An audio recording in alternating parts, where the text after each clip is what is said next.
Beauty has myriad aspects. Some girls have a beautiful exterior, but with an ugly personality on the inside. Some are ugly on the outside, but have a beautiful personality. Some are average on the outside, but inside are very educated and elegant in behavior. This is where the idea of the Miss World contest originally came from. The girl who has the most aspects of beauty overall should be able the title. But what if a girl is beautiful in every way except for the external beauty that is valued above all other aspects? Does she really stand a chance at all? My name is Naomi, and I am 16 years old. I live with my mom and 2 sisters. I am the middle daughter. My dad died a long time ago in a horrible train accident, leaving Mom to raise us alone. So she taught us to be independent, to trust in ourselves, and to determine our own paths in life. We excelled at school and had plenty of friends. But life didn't give us everything. There is always a blemish on anyone's life. For me, it was beauty. I was boringly plain-looking. No one wanted to date me. But I was okay with that because I knew that most boys were idiots, concerned only about a pretty face, even if that pretty face belonged to an empty-headed dimwit. Our school held an annual beauty contest based solely on external beauty, so I figured that it was time to change the rules of the game. I went to the teacher responsible for organizing this contest and suggested that this year's contest be a multifaceted beauty contest. I explained about considering internal aspects of beauty, such as maturity, responsibility, social interactions, academic performance, environmental awareness, character, personality, talent, hobbies, aspirations, etc.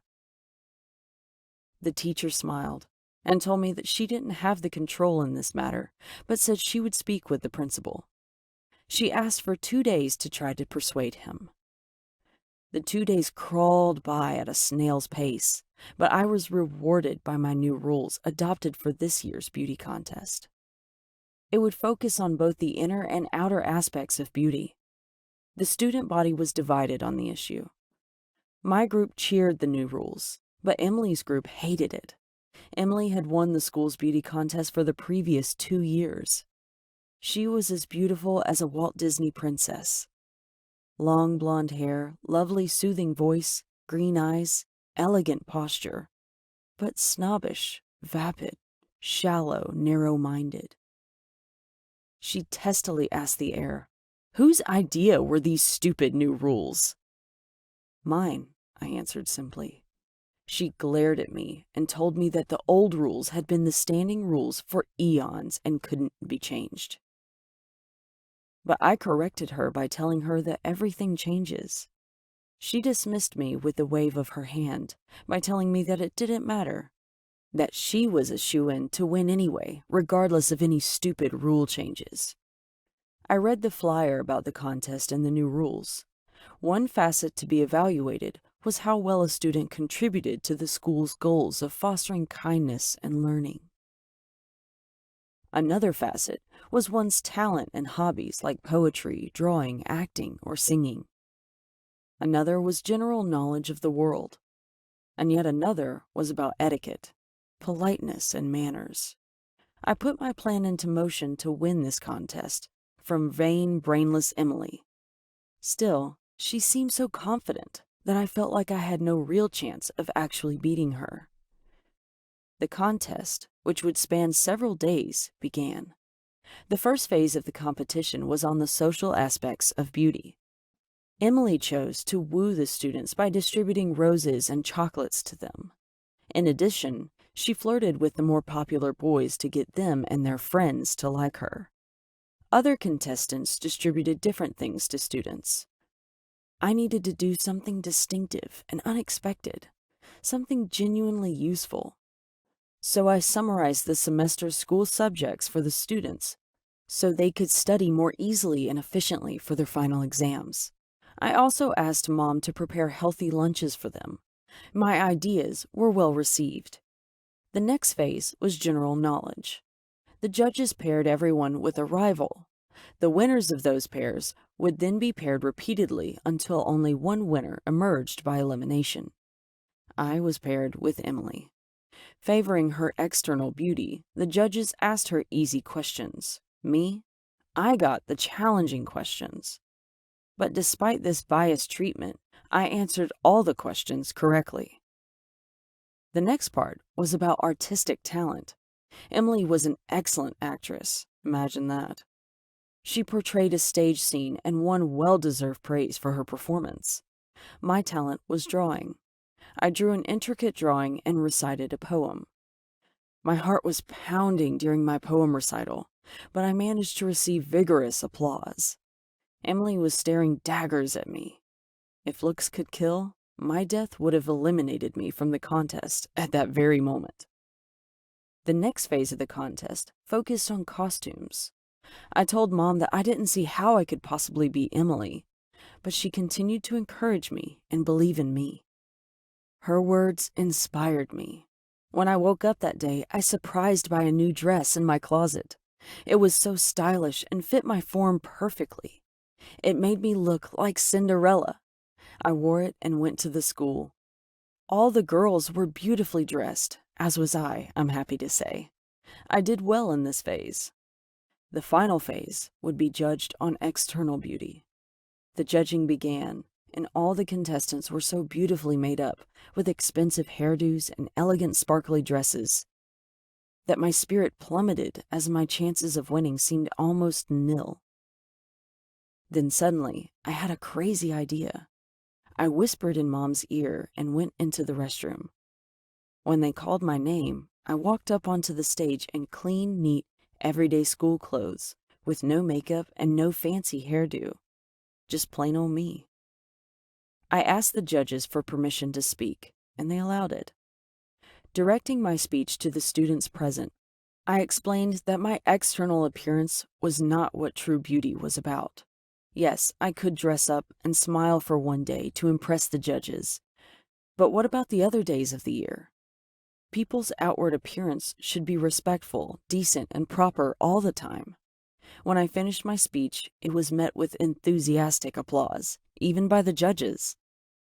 Now it was time to announce the overall winner of the contest.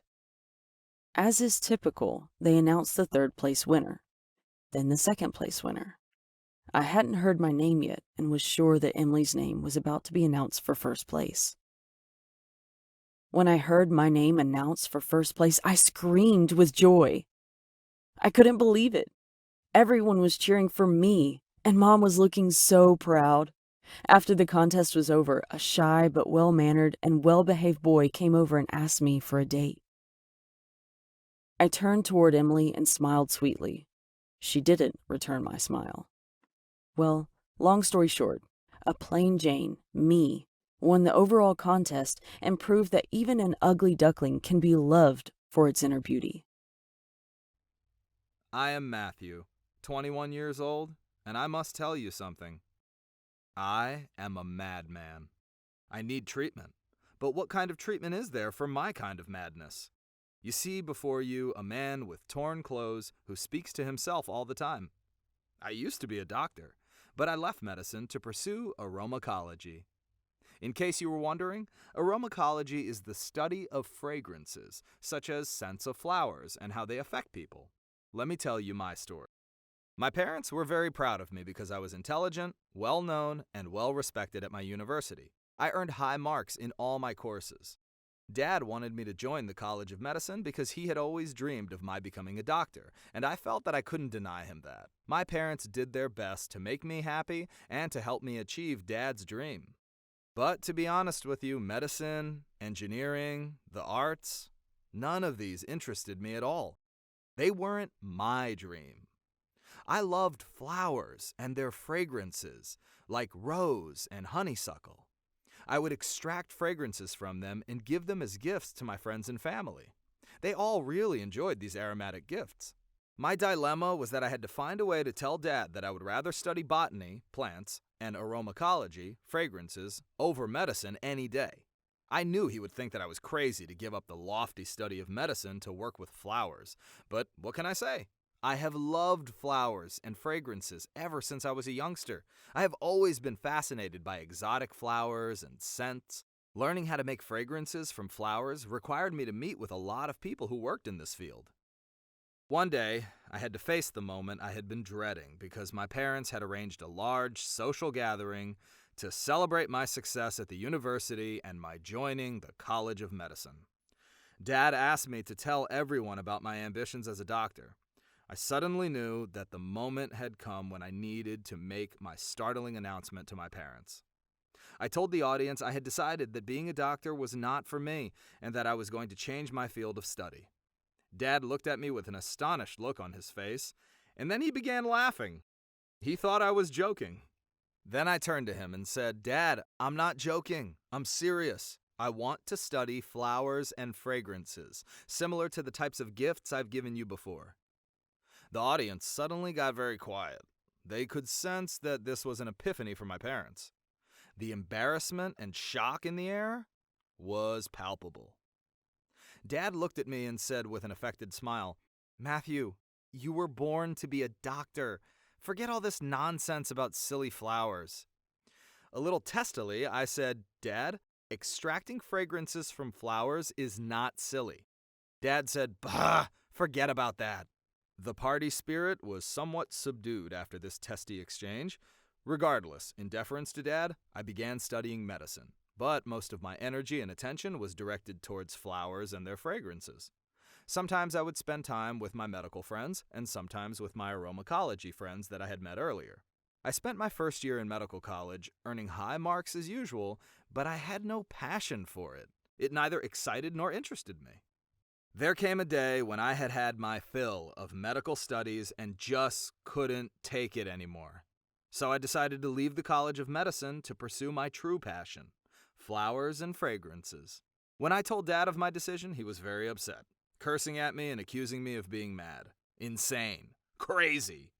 I repeated that I had zero interest in medicine and stated that the true madness was sticking with a field that I really didn't like at all. I moved away from home and stayed with a friend for a while before finally renting and moving into a small apartment. I faced a lot of obstacles in the beginning, but I didn't give up. I set up an arboretum by planting some flowers and nurturing them. I was working on a rare kind of fragrance extracted from a variety of flowers. I had to travel to obtain these specimens. My product fragrances weren't successful at first, but I persisted. Initially, I offered my fragrance products to various factories, but all refused my offer. So I continued in my studies. I worked in many different places. In the evenings, I would spend all my free time doing my experiments. Over time, I grew more proficient in producing unique fragrances. Then one day, I received a phone call from a famous factory. The factory owner told me that he might be interested in working with me, so I sent him some samples of my work, and they delighted him. And I was delighted that he was delighted. Thus began the lucrative stage of my new endeavor. I started earning a decent income and achieved a modicum of success in the end. After a while, I called Dad and asked him to forgive me, and he did, finally realizing that my passions were not necessarily his passions, and that I must pursue what I enjoyed the most. I have my own factory now. I achieved my dream in the end. My advice to you, the readers, is never to give up when pursuing your dreams. With persistence, you will be successful one day. So what do you think? Was I a madman to give up medicine for aromatology? Was I a madman to give up medicine for aromatology? Emily and I became best friends during junior year of high school. We bonded over a similar love of acting. We were both in the theater program, hung out in the same groups, and had classes together. It just seemed so easy to be best friends. Things got complicated when it was time to move on to college. We didn't go to the same university, but we were still pretty close as friends. We texted a lot about what was happening in our lives, and when I needed advice, she was the first person I talked to. I had a tough time transitioning from high school, where everything seemed to come so easily to me. College was a completely different place for me. and she was the only one I talked to about it. Freshman year, I saw her every other month. She was so close that we could still try and find time to hang out together. I didn't have many friends, so it was easier to give her my free time. I didn't mind, she was my best friend. Sophomore year was the same. Only I had my life in order this time. I wasn't struggling in my classes, but my social life was still the same. I had few friends that I actually hung out with, and I was okay with that because I had her. We talked and texted about everything, and I vented all my worries and frustrations to her. If it weren't for her, I wouldn't have survived those first 2 years. I don't really remember what happened last summer before junior year, but I guess that's when I decided I needed to come out of my shell and enjoy my college years. My junior year began and I met new people who I came to really enjoy being around. They lived in the dorms in the same hall as me, so it was so easy to just hang out with them even if it was until 2 a.m. And we had classes early the next day. I gave them more of my time and I didn't even realize that I had put my relationship on hold with my best friend. I didn't find out until I tried talking to her and she wouldn't respond.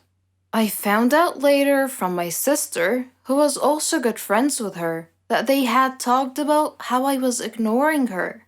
She would text and I wouldn't respond. She would try to talk to me and I was too busy. I didn't really remember doing any of that. I had the thought that I was pretty consistent and always responding. I had grown attached to my new friends. They had become basically a part of my everyday life, and I had unconsciously replaced her. The last 2 months of our friendship, I had tried to talk to her and fix things, but it was useless. It was the end of the semester, so we were both stressing over finals and family stuff, so we wouldn't really talk. We finally talked during winter break. I had no excuse for what I had done, and when she called, I told her I never wanted to lose her. Our friendship ended that day. I sat in my room and cried for a while thinking about the great person I had just lost. I felt guilty for what I had done.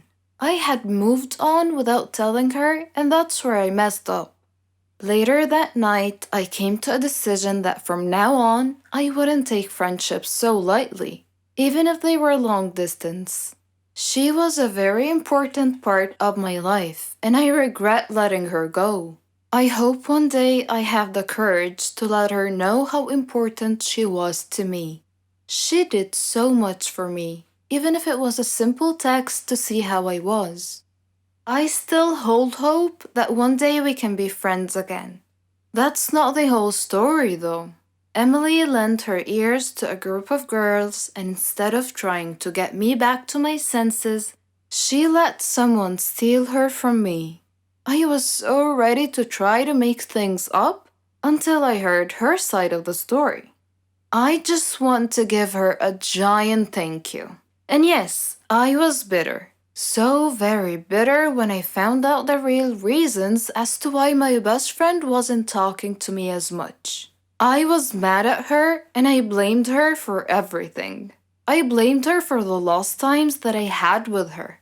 For the memories, I regretted everything, from the money to the borrowing of clothes to the simple things like helping around the house because it was all nothing but wasted time.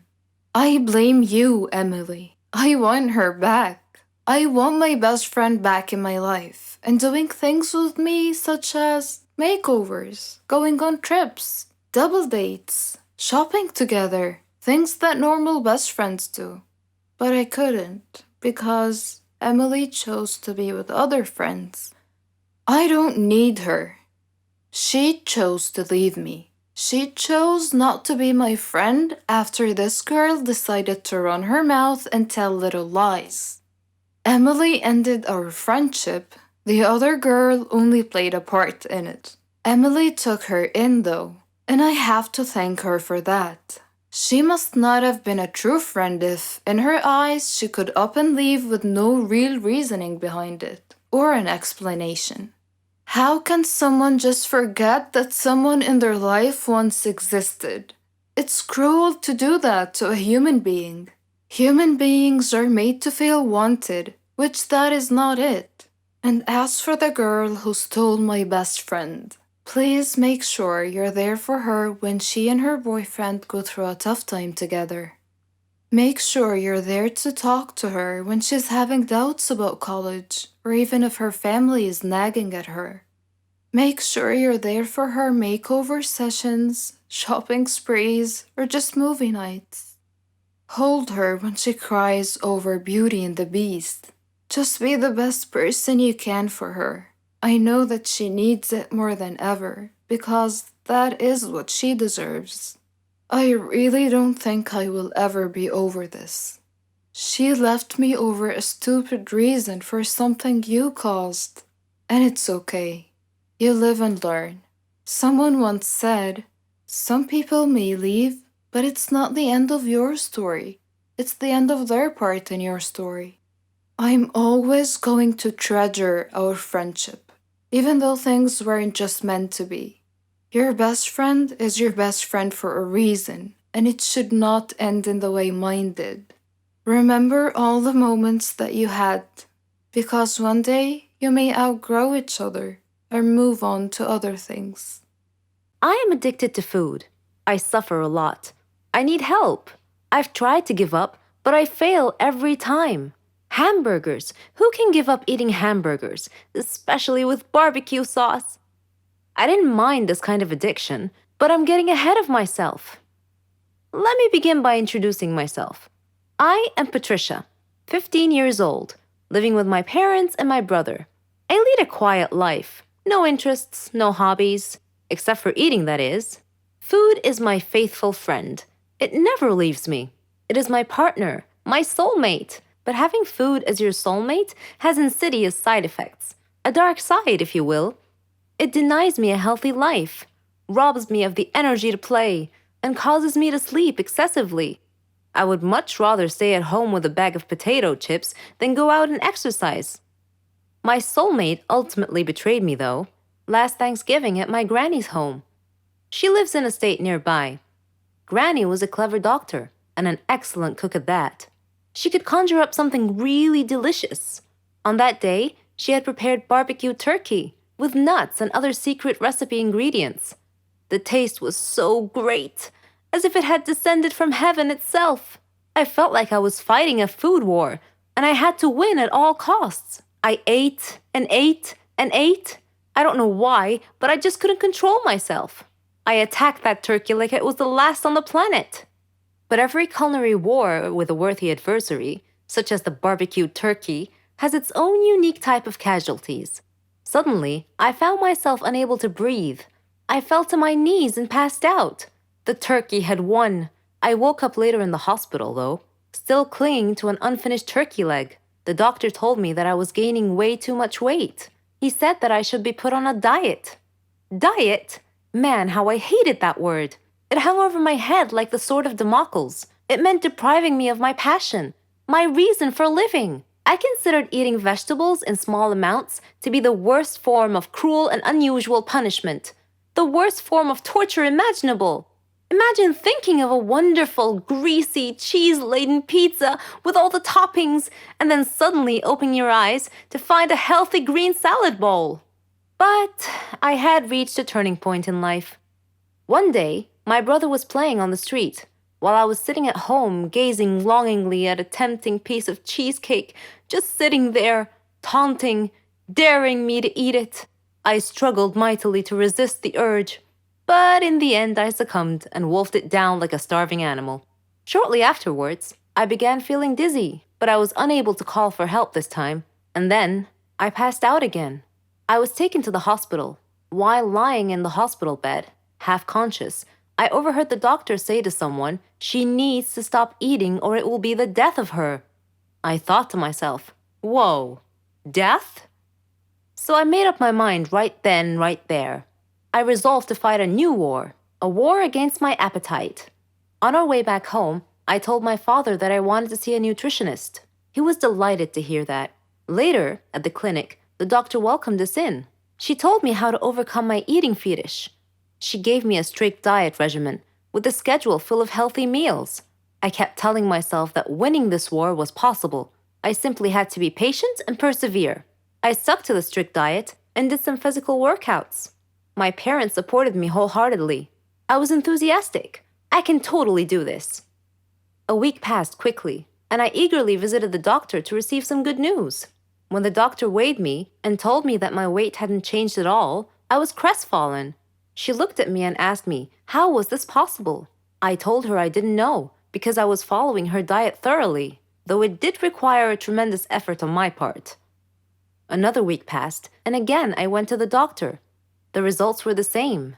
She said to me, Patricia, are you sure you're following the diet I prescribed for you? I said yes. She sat there wondering. Then she told me with a puzzled look on her face, it's odd, but your weight is increasing, not decreasing. This unexpected piece of news mystified me. Another week passed. No change. The doctor was nonplussed. I returned home with a dejected look on my face. My father asked me what was wrong. And when I told him, he laughed. Do you believe that? My father actually laughed at my predicament. I was furious. He gestured an apology with his hand and then told me that it was my own fault. I was puzzled. What are you talking about? He told me that I had been sleepwalking to the refrigerator every night and eating everything in sight. I was taken aback. I couldn't believe it. Stop acting like you didn't know it, he said. You must have been awake. I replied, no, father, I'm not acting. I was truly unaware that I've been sleepwalking and eating in my sleep. But now that we've finally solved the mystery of the increasing weight, we returned to the doctor with this new information and told her the situation. She laughed and told me that my discipline had denied my body the food it craved, but my brain had refused to cooperate and had overridden my will by urging me to eat in a subconscious state. She told me not to worry, though, that she could treat that. Armed with this knowledge and her support, and the support of my family, I felt that I could finally win this war. One of the best feelings in the world for any woman is being a mother. To have someone love you for who you are, for just being you, and expect nothing in return. You're the heroine of their story. You become everything they ever dreamed, and you'd give anything to see a smile on their face. I'm proud to say that I'm a mother to 50 kids. I know that's a lot, but let me tell you the story. I'm Susan, 20 years old. I come from a very rich family. My dad's Stefan Heiss, a very famous businessman. Yes, the owner of Heiss Cars Industry. My mom's Elena. She comes from a very rich family in Sweden. She married my dad and they built their life from scratch. I loved kids, ever since I was a kid. Sometimes I feel like they're walking cotton candy.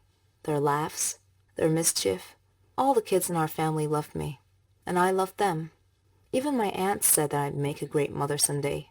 So did Henry. Henry was my childhood friend. We grew up together. We had the same interests, same hobbies. We even thought alike. We got married and started our life together. We were young, but our dreams were big. I was thrilled when I found out that I was pregnant, and Henry was so happy he couldn't believe it. He did everything he could to help me relax. He couldn't wait to be a father. But destiny had something else in store for us. We had just arrived from Sweden. Henry had a problem at work. He was talking on the phone while driving at high speed on a dangerous road. I tried to tell him to watch the road, but it was too late. A truck came out of nowhere and pushed our car off the side. We fell into the lake, and we were unconscious. When I woke up, I found my mother and Henry's mother both looking at me, trying their best not to cry, and I soon found out why. In order to save my life, they put me through an operation. Not only have I lost my child, but I won't be able to have one ever again. Henry was also bruised, but my wounds ran way deeper. That was it, and I could never forgive him. If it weren't for him, none of this would have happened, I thought. None of it. I got a divorce later, after Henry tried over and over and over to fix the situation, to apologize, to ask for a second chance, but all I saw were empty words. There was no second chance. I tried to keep myself busy, find a way to invest my money and time, trying to get my mind off the accident. I decided to open up a toy store. I wanted to bring joy to all the children. One day, as I was standing in my store, I glimpsed a small boy standing out front, looking at a toy. The boy was alone, about 8 years old, but that wasn't all. His clothes were patched up and looked more like rags. His face and hands were dirty, and he just stood there, looking at the doll, daydreaming. I found myself walking out to him, but when he saw me coming, he ran away. A few days passed, and that boy's gaze was all I thought of. Then, one day, I found him outside the store again, looking at a different toy. I moved towards him slowly this time, till I was right beside him. Then I said, "Do you like it?" The boy freaked out and tried to run again, but I caught his arm this time and said, "Don't be afraid. I'm Susan." The boy looked at me, terrified, and I smiled. He started to relax. He told me his name was Billy, and that he was 7, and that he lives nearby. When I asked him about his parents, he said he never knew them, that he lived with Uncle Max. I asked him who Uncle Max was, but he cast his eyes down and was nervous all of a sudden. He looked a bit scared. I got curious, so I took him home with me, let him shower, and prepared a hot meal. I told him that I'd take him home after he'd eaten. I asked him about where he lived. He was quiet for a second. Then he said he had to go, that his brothers and sisters were waiting for him. I asked him how many he had. "Around 50, he said. I was shocked. He told me that they all lived in a big room with Uncle Max.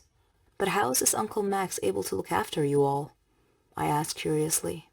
But he got nervous again, and he insisted that he must leave, so I decided to take him there.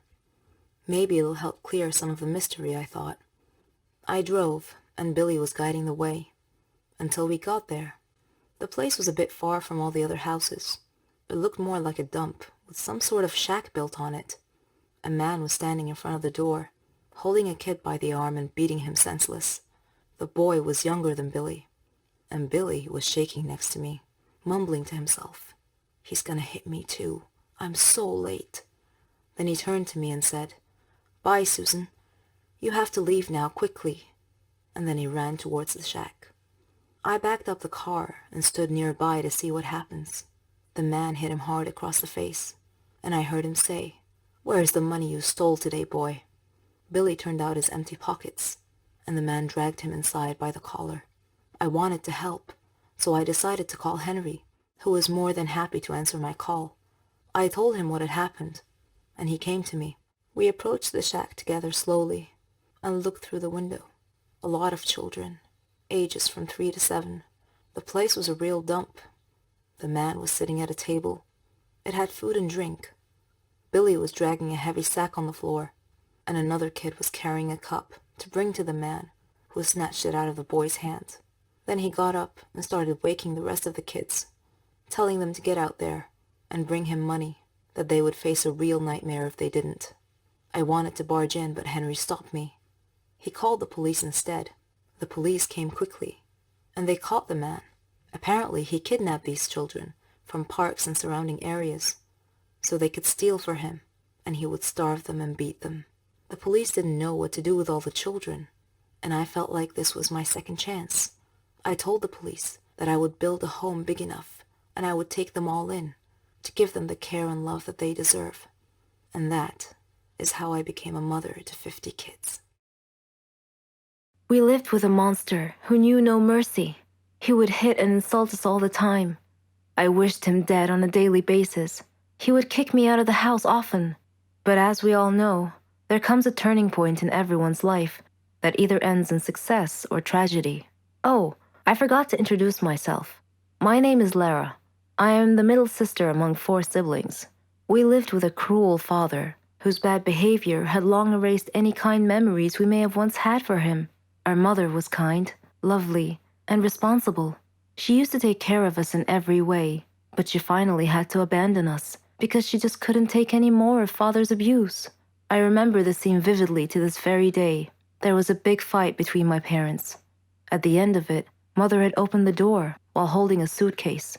We were too young to understand anything at the time. She was crying as she turned and walked out of our lives forever. We were expecting Father's attitude to change after that, but it didn't. He continued mistreating and ridiculing us every opportunity he got, neglecting us completely. He gave us neither food nor clothes, only a very small amount of money to fend for ourselves. What could we do? We had to live with the situation. He would often return home drunk at midnight. Scared, we'd stay quiet in our rooms. The only bright spot in our lives was our dear brother Philip. He was Father's favorite son, which caused us to depend on Philip to get anything we need, like money or other necessities. Philip was so funny. He could make us and even Father laugh. He had a way with Father and could usually manipulate him to protect us a little. We all loved Philip. He was the only sunshine in our miserable, gloomy existence. One day, we woke up in the middle of a stormy weather. We turned on the TV and listened to the news. It said the bad weather had spawned a huge tornado. It was heading our way. They advised people to stay inside. We all looked at each other, knowing full well that our old worn-out roof could not withstand the tornado. Philip said he needed to talk to Father. After he knocked and entered Father's room, we heard Father shouting at Philip. Philip had a look of fear on his face. Father then shouted, "If anyone wants to fix anything at home, then he is welcome to, but I will not fix anything." Philip gasped and said, "But Dad, it's a big tornado." Father then grabbed Philip by the collar and pulled him up close, saying, "Then you go fix it." Philip was so afraid he couldn't swallow. Father dragged Philip to the backyard. He brought nails, wood, a hammer, and a long ladder. Philip was terrified when Father pushed these things at him and told him to get to work. Philip begged, "Please, Dad," but Father just shouted, "Go." Philip took the nails, the hammer, and the wood and began to climb the ladder up to the roof. The wind was howling, blowing very hard, and I had a feeling of dread that something terrible was about to happen. Father just stood there, not worried about Philip's safety at all. To calm us down, Philip looked at us, as if to say, "Don't worry, everyone. I'll be okay." There were many wires on the roof. Suddenly, a strong gust of wind caused Philip to lose his balance, and he reached out to grab onto something to keep from falling. Unfortunately, he got hold of an uninsulated wire. He screamed at once and fell off the roof. We watched, horrified, and began screaming. Father frantically rushed over to Philip's body lying on the ground. He lifted Philip's head into his arms and rocked him gently, but Philip was dead. He got electrocuted. We had never seen Father cry, but he cried a lot that day. At Philip's funeral, we all stood and looked at the photo, showing Philip smiling like an angel. Father hugged us as a group and said, "Please forgive me, kids. I'm so sorry. I didn't realize that I loved you all so much. I'm so sorry for not being a good father." We believed him. We hugged him back. He was being sincere with us for once. From that point on, he was a changed man. He gave us everything: love, attention, money. Now we love our home and our lives. I can finally say truthfully, with all my heart, I love you, Daddy. Hey, my name is Anne. It was the summer break before college, and as a graduation kind of celebration and before each and everyone went to a different college, my best friends and I decided to go on a fancy summer vacation to one of the most beautiful places on earth. At least that's what I think, to Hawaii. I was in my room daydreaming about wearing those cool coconut bras while enjoying an exotic juice, maybe even doing a hula dance, and then my best friend Kim called and burst my coconut bubble. She suggested that since we're off to a whole new stage of our lives, we may as well get a complete makeover. I thought she meant we should go shopping or something, but no, she said we should go to the hair salon and get new haircuts and maybe even dye our hair. I admit that I was overly excited about the whole thing, so I said yes. My normal hairdresser was on annual leave. She has always cut my hair exactly how I describe it. I love her. However, she has been gone for a while, and we couldn't wait any longer for a haircut, so I made an appointment with another hairdresser at the same salon. On a side note, Kim is blonde, while I'm a brunette. I know this info might not sound useful, but it will come in handy throughout the story. Kim and I drove to the hair salon. The place looked extra fancy, the kind of place you would trust. We went inside all giggly like we were 12. We were actually 18 at the time. Anyways, we were greeted by a really nice lady. That lady said that Kim should get highlights and I should go for the same, plus going blonde. I was skeptic, but who cares? It's summertime. The lady put bleach all over my head and went to do Kim's hair. So, after 15 minutes, my scalp started burning like crazy. So I called the nice lady and she said it was time to wash the bleach. As she was washing my head, her smiley face went poker. Chunks of my now orange hair were all over the sink. Kim looked at me and her eyes got as big as my head. The lady asked me not to freak out and that she could cover the bald spots with a really short haircut. So I showed her a picture of exactly how I wanted to look like. And so she started cutting my hair. So far, so good. Then she snips a huge section out of the front of my hair, saying that she was framing my face. At this point, it was too late to say anything. The haircut was just hideous. Not me at all, and especially not what I asked for. So I told her that I hated it. She felt really bad, and I started to tear up because it was seriously so ugly. And now that I was stuck with a really bad haircut, I tried to calm myself that maybe the color will turn out okay. And then she put the dye on my hair, and it turned my hair green. The only solution now was to become a redhead, and that was just a no for me. I don't have the complexion of a redhead. Our boyfriends were actually going to pick us up from the salon, and just imagining the look on Nick's face made me cry and laugh at the same time. Rachel played it really cool, and even her highlights did not go so well. But that incident was just one of a kind. I ended up with the weirdest hair color ever. It was like I was half mermaid, half dragon. This did not stop us from enjoying our summer break, though. It was actually a good source of jokes for a long, long time. 7 years old can be a very critical age in a human's life. It's the year we graduate from first grade to second grade. It also may be the year when you first participate in a sport that will shape your future. But for me, it was the age when my parents decided they wanted to lead separate lives. I grew up like any average girl, attended a good preschool, participated in sports, and had good friends. My parents, as I recall, were always in a good mood with each other and shared the joy of raising their daughter together. I have few memories of the bad times my parents had argued. The worst memory I recall is lying in my bed one night when I was 7 years old and having my parents come into my room and my father saying, "Tanya, your mother and I are getting a divorce." My immediate reaction was a natural instinct for a young child, which was to blame myself. I often had more than one birthday party as a kid. This sounds cool, but it wasn't all it was cracked up to be. I'm a child of divorce. My childhood wasn't mine. It belonged to my parents. I lost myself in every effort to appease each side of my family. Shuffling alone between two separate lives meant that I was on the fringe of each family, never an insider. The people I loved most were never in the same room together, and many of them barely even knew each other existed. I missed out on events and celebrations because I would have to spend time with my other family.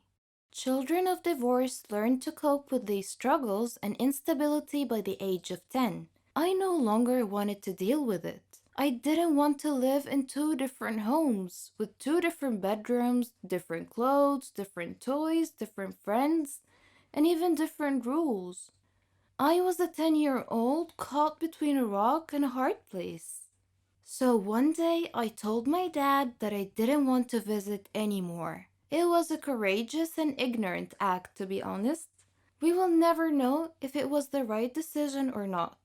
But at the time, neither one of my parents possessed the emotional stability it would have taken to unearth a more positive solution. And so that was the way things went. The power struggle that had lain dormant between my parents erupted again, and this time it was directed at me. This time I was responsible for the discord. In one house, I was blamed. In the other, I was a victim. There were no more multiple birthday parties.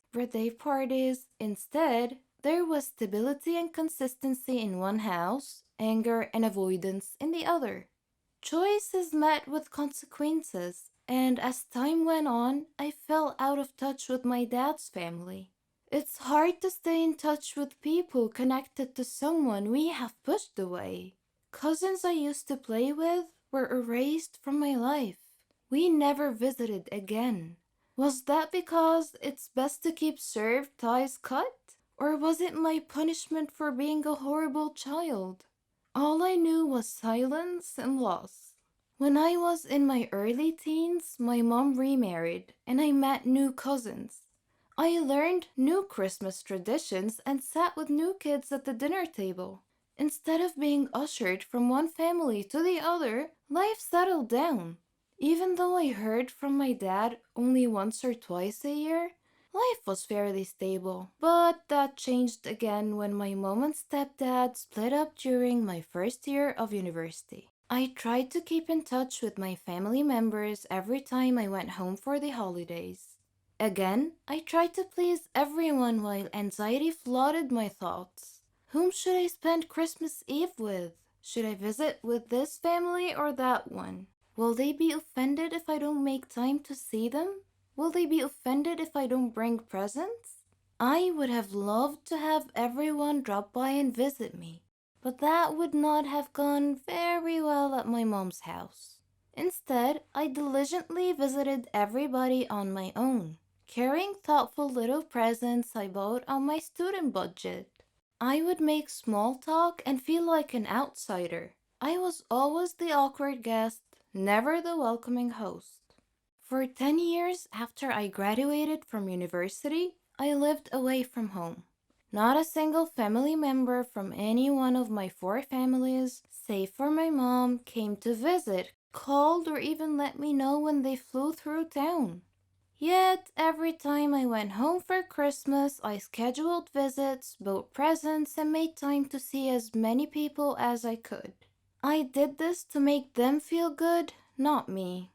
2 years ago, I moved back home, and now I live less than a day's drive away from all 4 of my families, their new spouses, and young kids. We're all connected on Facebook, but my mom is still the only person who ever calls or visits. When I hear that a family member passed through town but didn't call, it saddens me. But I realized that they don't call because they don't really know me. To them, I was never a fixture. I was only ever around a few Christmases here and there, and although they were my family, I was never theirs. They don't know that they are just one of several people spread across 4 different families that I wasn't able to keep in touch with.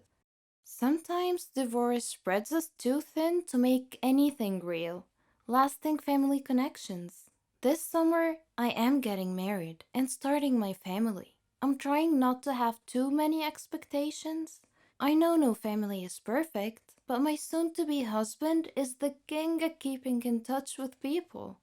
He's persistent, charismatic, forgiving, and loyal. He's teaching me what family means. Together, we will teach our kids to reach out to one another with compassion and to stick by each other through times of darkness.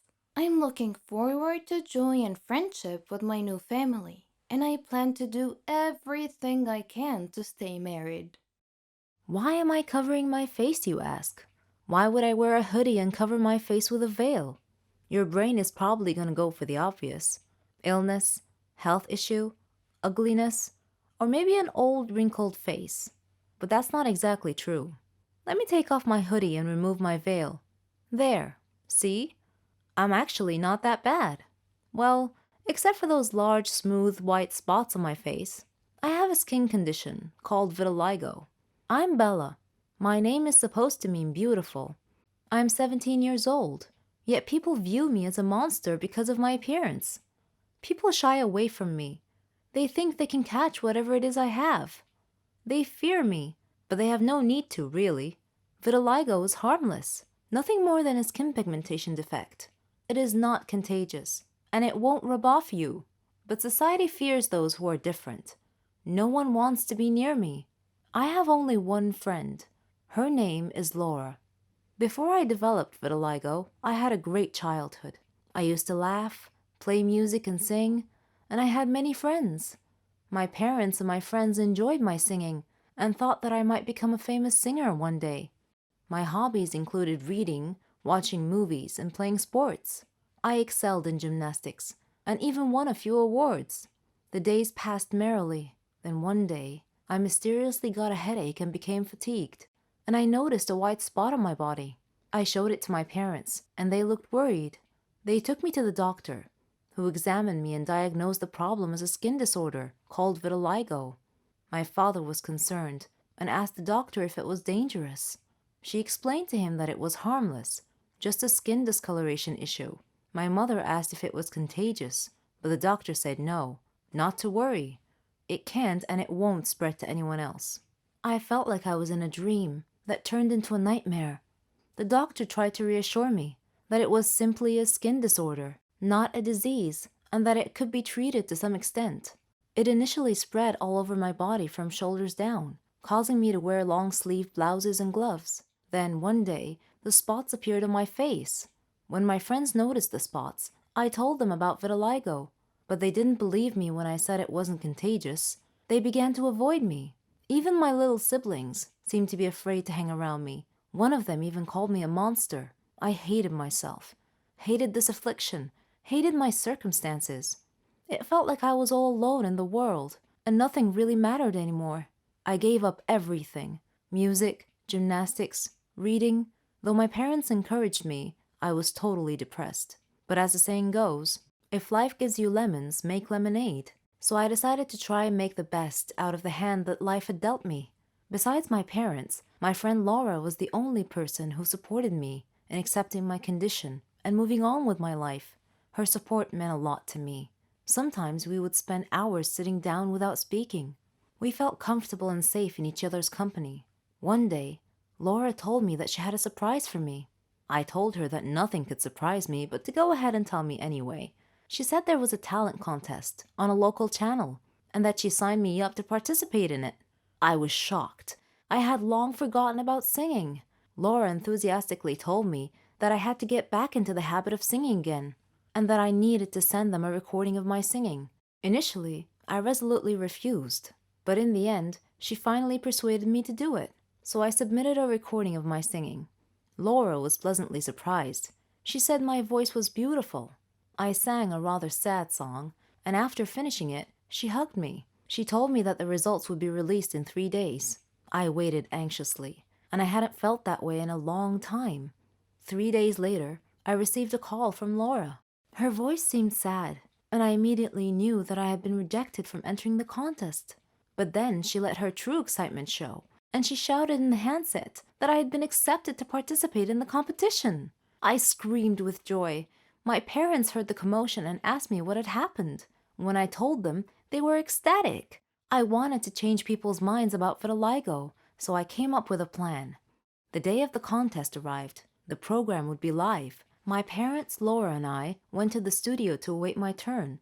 There were a lot of participants, all of whom seemed to have beautiful voices that were much more melodious than mine. Oh, I forgot to tell you that I was wearing my usual hoodie, gloves, and face veil again. I tried to stay calm until my turn, but Laura was talking non-stop, and my parents were encouraging me the whole time. After a while, the host came and told me to get ready, that I was the next act up. I patiently waited for my turn, off the side of the stage, listening to them call the name of the singer that preceded me. The audience and judges had clapped loudly for him. He had sung beautifully. I suddenly felt panic. I thought of running back home, but Laura gently put her hand on my shoulder and quietly told me to believe in myself, just as she believed in me. These words calmed me down. They were all I needed. Then they called my name. I took a deep breath and went out onto the stage. The stage lights were so bright, the audience seemed too many to count. I could see the judges wondering and whispering among themselves about my covered head, hands, and face. One of them asked me to introduce myself, and I did. Another one was overcome by curiosity and asked me why my hands and face were covered, and I replied saying that I had a personal reason for doing so. Then they told me to begin. My heart was racing. It felt like it would burst out of my chest. I froze. I couldn't move my mouth. I looked at Laura and my parents. I heard a member of the audience snidely remarking that I was going to sing silently. Another one remarked, somewhat loudly, that he thought my voice was horrible and that I should get off stage. Several members of the audience began to laugh, but my resolution was firm. I had decided to give it my best shot. I closed my eyes and opened my mouth and began to sing. I sang with all my heart. As I was singing, I was thinking of my past suffering, of the friends who had abandoned me, of all the embarrassing moments. I began to cry. When I finished, I was snapped out of my mental reverie by the sound of loud clapping. I opened my eyes and I was awed to see the audience stand on their feet just to clap for me. The judges were smiling broadly and clapping as well. After a short time, one judge motioned the audience to quiet down. "Your voice touched our hearts," they said, "and we enjoyed every word you sang." I motioned to him that I would like to say something, and he nodded and sat down. I launched into my planned speech. When I first walked out onto the stage, you asked me why I was covering my hands and face. Now that everyone has heard me sing and honored me so kindly with applause, I would like to answer the judge's question. Your accepting and honoring me as a singer has encouraged me to do so. I pulled back my hoodie and removed my gloves and veil. I spoke softly into the mic. My name is Bella, and you can see from my hands and my face that I have a skin condition called vitiligo. Because of my appearance, I have been called a monster. My friends abandoned me because I no longer looked normal to them. People blame me for my illness. This made me hate my life. This skin condition wasn't my choice. My parents and my only friend Laura encouraged me to participate in this competition, though I didn't want to. I was terrified to have to show my face in public, but I chose to come here today and reveal my face to draw attention to the plight of people like me, people who suffer from vitiligo, to show everyone here that I am not a monster, that I am not ill, that I have feelings just like you do. So please, do not be afraid of people like me with the skin disorder. That's all I wanted to say. Thank you. Then I heard one member of the audience slowly begin to clap, then two, then three, and suddenly the whole hall burst into applause. I looked off stage. My parents and Laura were all crying. The audience began chanting my name. One of the judges came over to me and hugged me and said that from now on, people would call me an angel instead. I must have been crying because my face was all wet. I was finally proud of myself. I had accepted the challenge and won the day.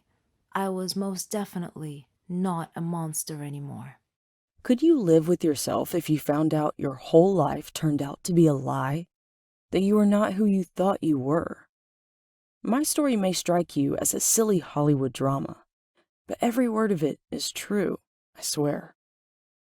My name is Tasha, and I'm 19 years old.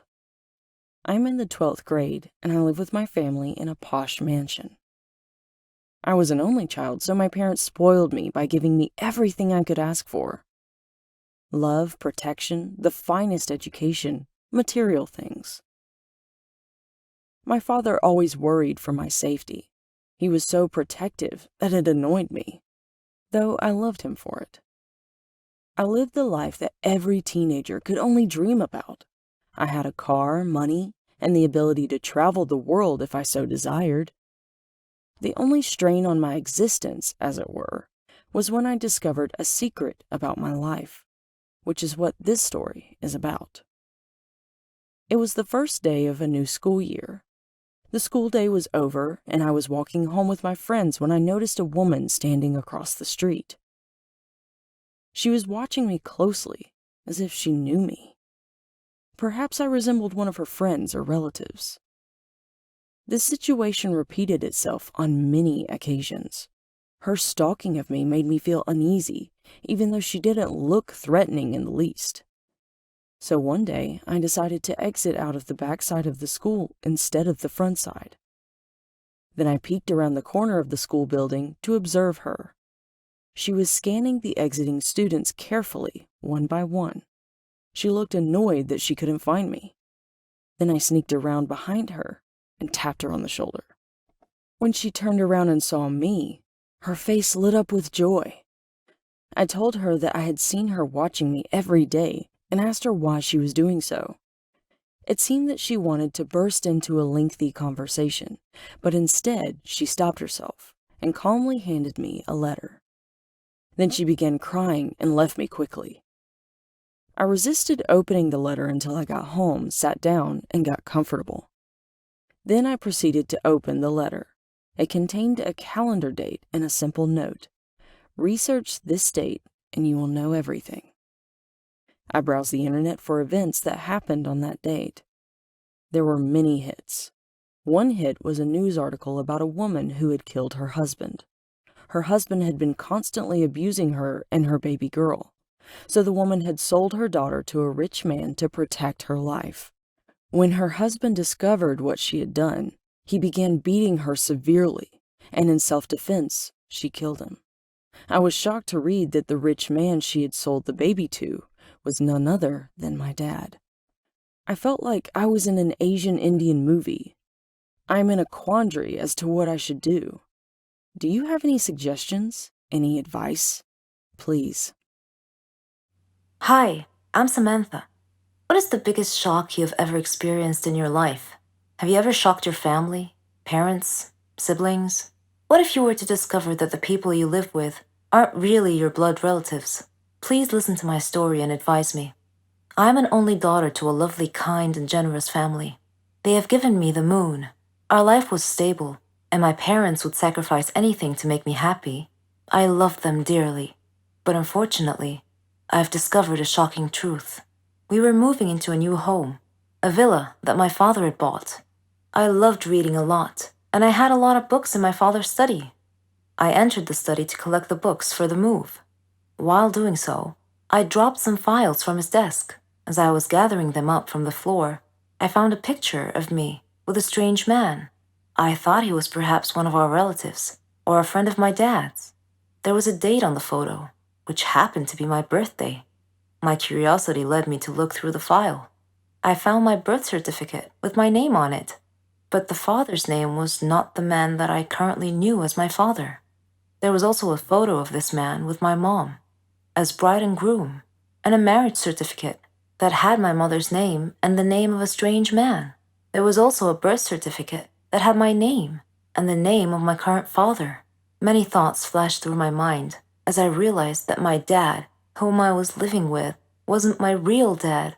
I desperately wanted to speak with my parents about this, but I was afraid that I might not want to know the truth.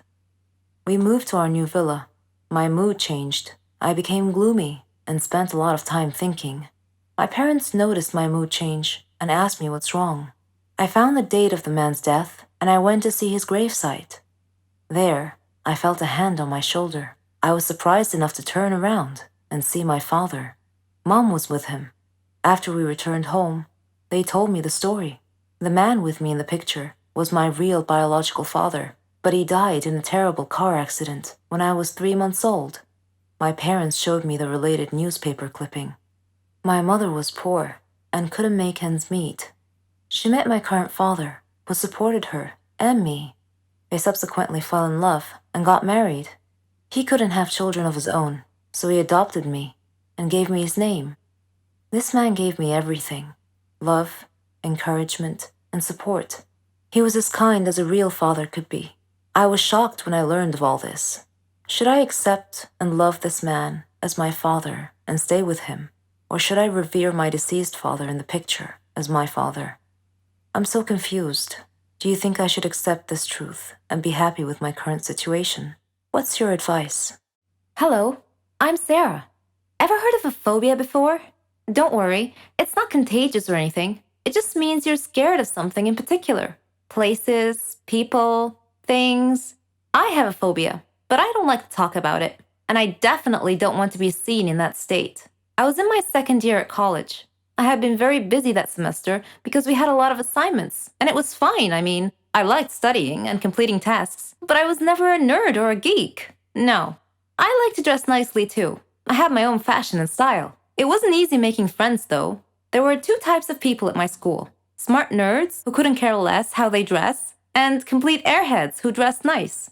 I didn't fit in either one of those groups, so I basically kept to myself until one day I got assigned to do a task with a girl and a boy, Jane and Kyle. They didn't look nerdy at all, and I thought to myself, oh great, looks like I'll be doing all the work. But when we started talking about the project, they didn't just sit there or toss ridiculous retorts. All 3 of us were having an actual conversation about the topic. I was so thrilled.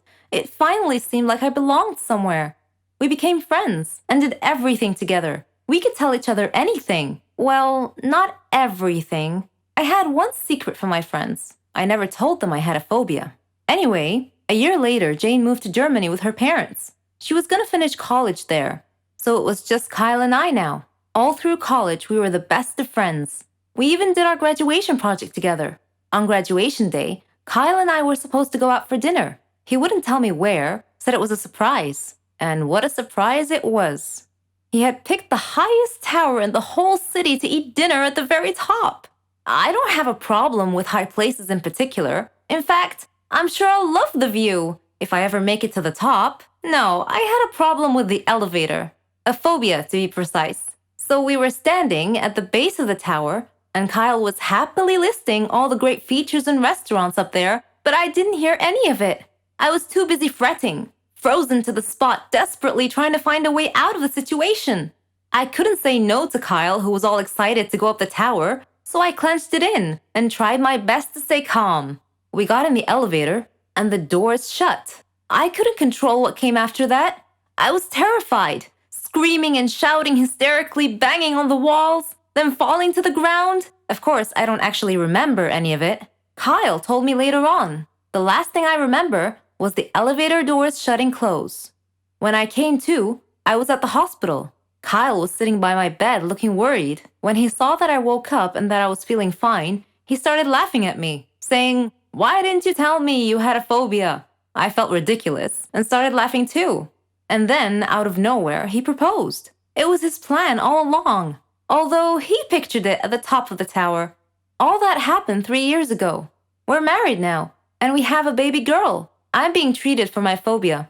It's not completely gone, but I'm way better now. Apparently, hiding my problems never solves them. I'll have to face them, sooner or later. Hello, I'm Dahlia. Naturally, it's every girl or boy's dream to get employed after they graduate and start their practical life. And that's what happened to me. Right after I graduated, I found the perfect job. I was hired as a graphic designer. As you all know, on the first day of work, we want everything to be perfect. We get ready. We arrive there early just to show them that we're diligent and hardworking. So I got everything ready the day before it, just in case. My clothes were ironed, the colors matched, my shoes polished. It was all good. Though it was only 11 p.m. when I went to sleep. Thought I'd get a fresh start in the morning, but I wasn't sleepy at all.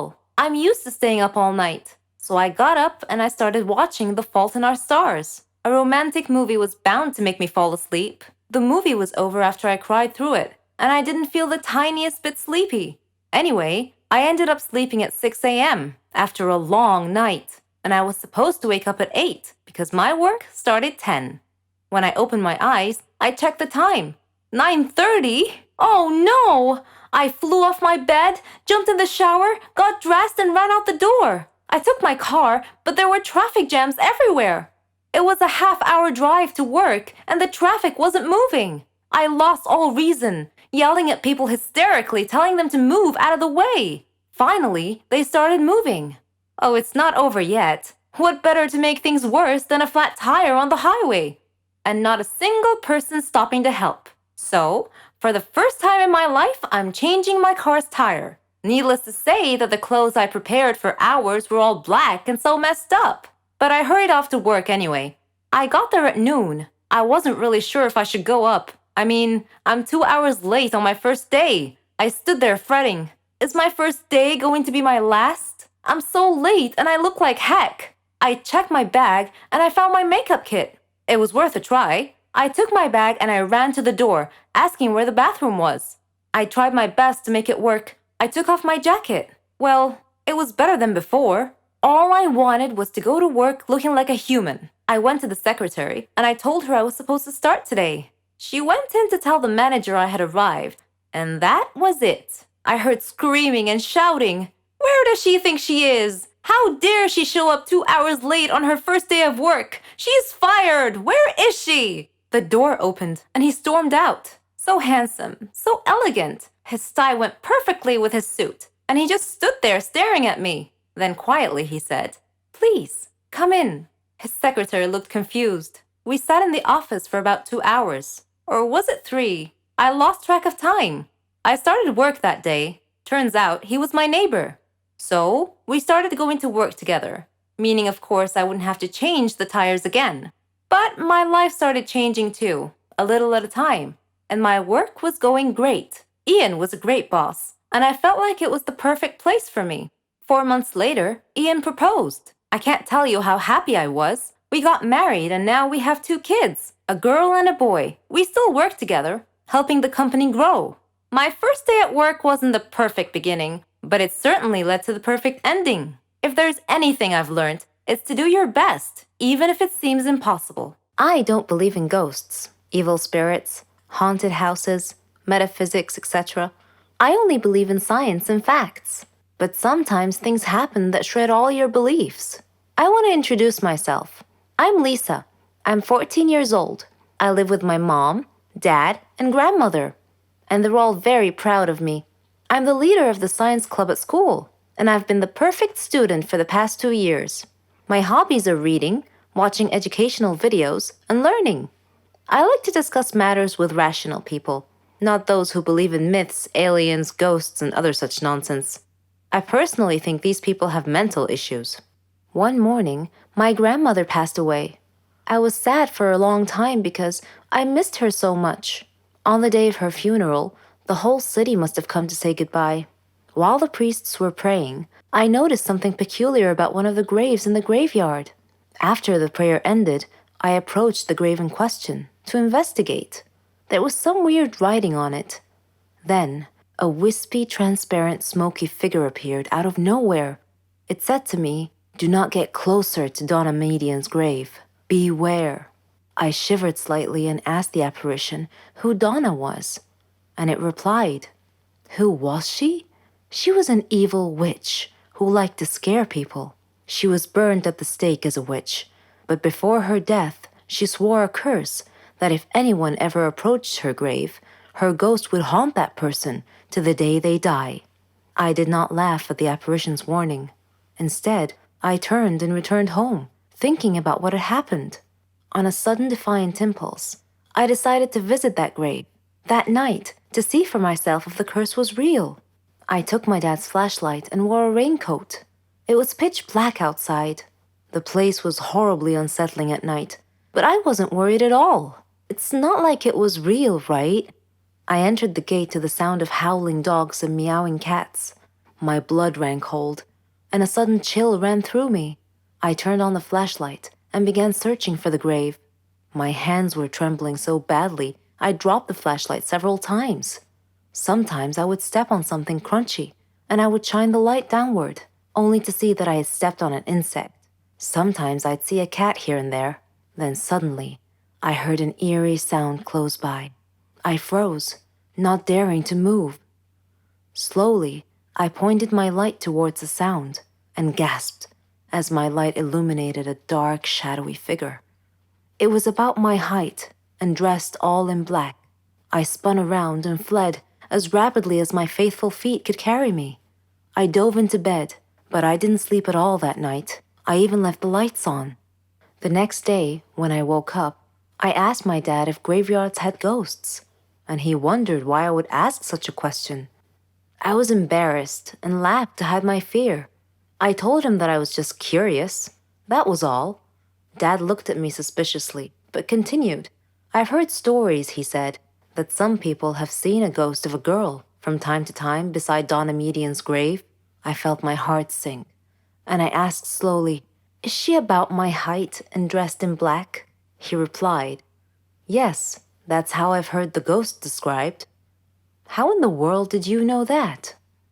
I looked down casually and answered, "Oh, I read an article about it on the internet last night."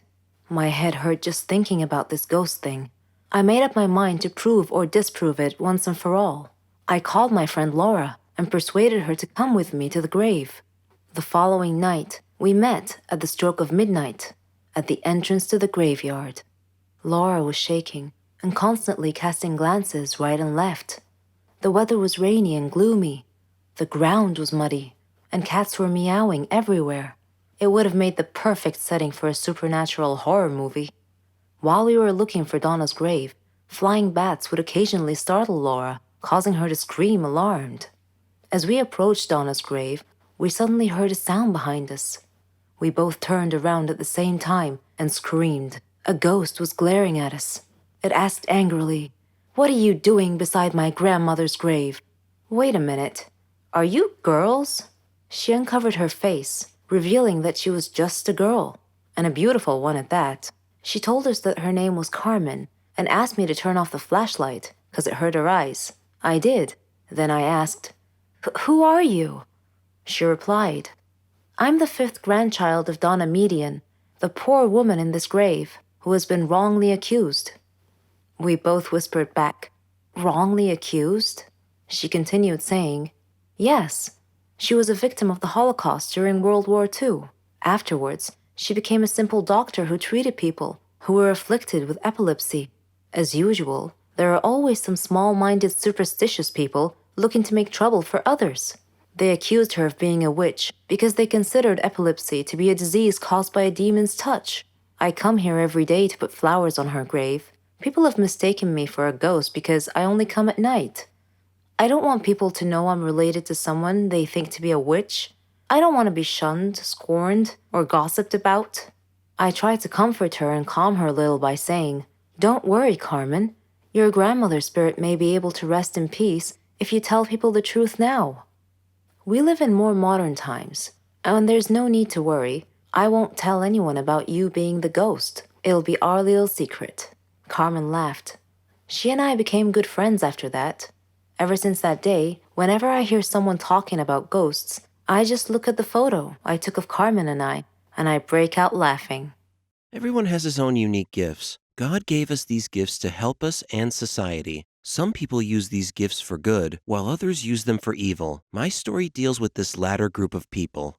My name is Bill, and I'm 19 years old. My story begins when my sister Bella and I were both only 13 years old. My family consisted of just her and me. You see, we grew up in an orphanage where none of the children had parents. We used to wonder where we came from and who our parents were, but we could never get any clear answers, so we stopped asking such questions. Our lives had been quite normal up to that point, and then one day, a surprise dropped into our laps. Our parents showed up to take us home.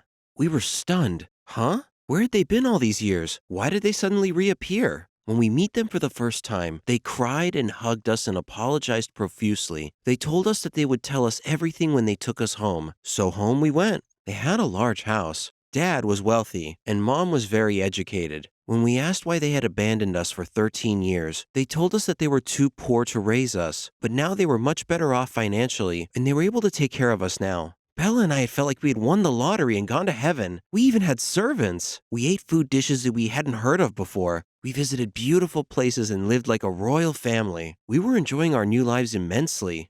They treated us so nicely. Too nicely, in fact. Bella and I talked privately about why our parents were being so nice to us. They never criticized our behavior or made any demands off of us. This seemed strange because we had heard about other kids whose parents were always arguing with them and forcing them to behave in a certain way. Then one day, we had stayed up late and we overheard our parents talking.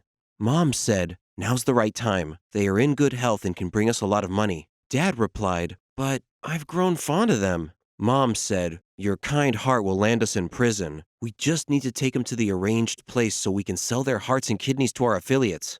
Whoa! After hearing this macabre conversation, we sneaked out of the house and ran all the way to the orphanage. We told our caregivers what we had overheard, and they relayed our story to the police. The police then visited our new home, but found it empty. So Bella and I are still orphans today, and if those two people were our real parents, we'd prefer to just remain orphans a little longer, thank you very much. If you look around at everything you have, your family, friends, your job, all these things could be considered blessings from God, especially if you are very successful in all aspects of your life. You should be very grateful and appreciate all these gifts, because if you take them for granted and then lose them, you will regret it deeply. Believe me, I know. And my story is how I know. My name is Chris. I am 39 years old and am a news presenter for a local TV channel.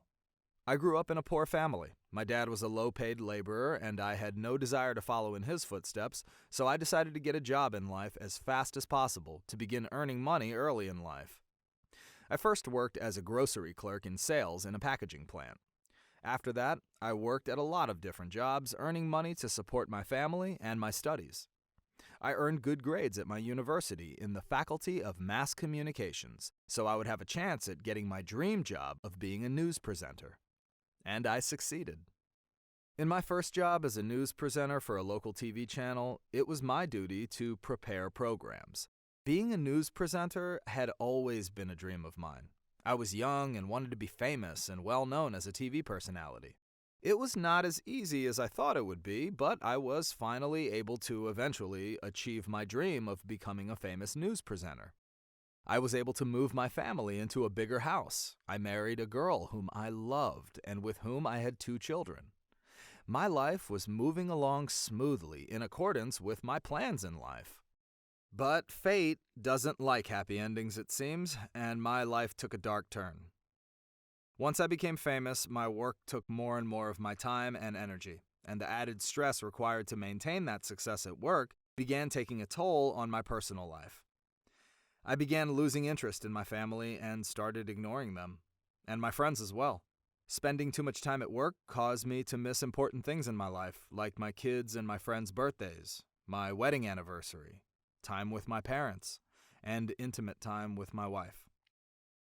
Ignoring my wife and family caused many domestic arguments. These increased over time and began to affect my work. I even began ignoring Mom and Dad, causing my relationship with them to worsen as well. Dad blamed me for seeking luxury and fame at the expense of my family. It was hurtful to hear such criticism from Dad. Eventually, he and Mom decided to leave our new flat and return to the old one. My life was being turned upside down. I became so stressed out and irritable that friction with my wife and my kids caused my wife to threaten to leave me and take the kids with her. We ended up quarreling about this even, and I drove them away as well. Fame had improved my life up to a certain point, but was now destroying my life. As I saw it, I had 2 options. Continue down this path and continue destroying my life, or accept that fate had given me a wake-up call, that I need to rethink my life and change course. Also at this time of deep contemplation, I began getting severe headaches, like migraine headaches that worsened day by day. A friend of mine recommended that I go see a doctor, so I took his advice. I went to a doctor who was quite well known, and he told me that I had a tumor in my brain. Woe is me. Was this downhill trend in my life ever going to stop? I guess not, because then he continued with more bad news. That I just had 30 days to live. I didn't know what to do. First, I called Dad. I knew that he was upset with me, as were my friends, wife, and kids. It seemed that I might be doomed to die alone. I began reminiscing about the good old days, when my nice home was filled with happiness and my children laughing, playing, and shouting. But now, it sat silent and empty. Having only 30 days to live, I felt that I needed to fix my life before it was too late. So I took action. I took a vacation from work and went to visit Mom and Dad. After hugging and talking to them, my eyes were filled with tears. Learning what I had given up in pursuit of success tore at my heartstrings. They asked about my health, and I concealed my condition and told them I was quite well. I apologized for my past bad behavior and promised them that I would change for the better. Dad forgave me because he didn't want to see me so sad and miserable, so I was able to reconcile with both of them. Mom asked about my wife and kids, and upon learning that they had left me, she said that I needed to reconcile with them too. I told her that I would do that I planned to fix everything. So I returned to our old home and was putting some flowers on the doorstep when my wife happened to open the door to find me there. I tearfully asked her to forgive me and to move back into our new home to live with me again. I promised them that making them happy would be my only purpose in life from that point forward. The strange thing is that I not only changed for the better, but I was even better than I was before things had gotten worse. I spent all my time with my parents, my family, and my friends. We met every week to gather fun and barbecue cookout parties. During my spiritual renaissance, my renewed enjoyment of life, my phone kept ringing a lot, but I figured it was just the doctor with more bad news, so I ignored it. Then one day, I gathered all the family together and told them the truth. That I was going to die very soon. It was a major shock to everyone. My wife fainted, and my parents and kids were all crying. Finally, I was ready to answer the numerous phone calls that had been coming in. They were from the lab. The lab technician informed me that they had mixed up my medical records with someone else's, and that person had died within the predicted 30 days. However, I was off the hook. They apologized profusely for their mistake and hung up. I was so ecstatic. If there's really a cloud 9, then I was there. I walked outside and looked up at the clear blue sky with my eyes full of tears, basking in the warmth of the sun and savoring the cool breeze of life teasing at my hair and face. Fate had given me another chance, and I did not intend to waste it the second time around. I would live the rest of my life as if I only had 30 days to live. Drastic and dire situations create heroes. No one makes history unless their story is inspiring or involves great pain and suffering, overcoming many obstacles and hardships. No one achieves glory without believing in themselves and their abilities, or at least, that's what I think. Sometimes your path to making history doesn't quite go according to plan. My story is a great example. I'm Joanna. I'm 21 years old. I live with my parents and my little sister Veronica. My father was a police officer. He was very brave. He was my idol. He believed in justice and sacrificed anything to see it done. One of my life goals was to be like him. I loved to see him in his uniform. I viewed him as a hero of sorts and believed the old adage that good always triumphs over evil. Unfortunately, that rosy affirmation doesn't always hold true in real life. My father's work used to keep him terribly busy. Nevertheless, he took a few hours off on Veronica's birthday so he could be there with us. Halfway through the party, Dad's work called and told him that a thug was holding a group of nursery kids hostages, demanding a large sum of money and a means to escape the scene. Dad had to leave to deal with the situation, so he excused himself, telling us that duty calls. We were used to seeing Dad dash off suddenly at various times to deal with crimes in progress, but something felt uneasy about that particular time. Dad arrived at the scene just when his colleagues were preparing to charge into the building at significant risk to the kids. Dad volunteered to enter alone to take out the criminal before anyone got hurt. He sneaked into the building and engaged the hostage taker in a gunfight. He managed to kill the thug, but was seriously wounded. He died days later. The whole police department and the city were saddened by his loss. They held a memorial service for Dad. This senseless crime and the loss of my dad galvanized me to enroll in the police academy. Mom tried her best to dissuade me, but I refused to budge. I passed the entrance exam and worked my way through it. It was a challenging program that required diligence, persistence, and patience. The training was quite difficult at first, with very few breaks, and everyone else was intelligent and competitive. In fact, I began to doubt if I could keep up with them. But then I dreamed of Dad hugging me and telling me that I was his hero and that he would always be at my side. When I woke up the next morning, I felt somehow different, more confident, more resolved to succeed. I worked even harder, and my instructors noticed and acknowledged my extra effort. I made friends who soon gained confidence in my abilities. My grades improved considerably.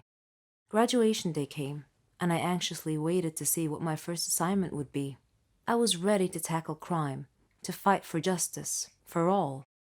Unfortunately, my first assignment was as a traffic cop.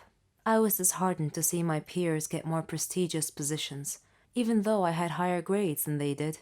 Dejected, I went home and told my mom. She encouraged me and told me that everyone had a job to do and should do it to the best of their ability.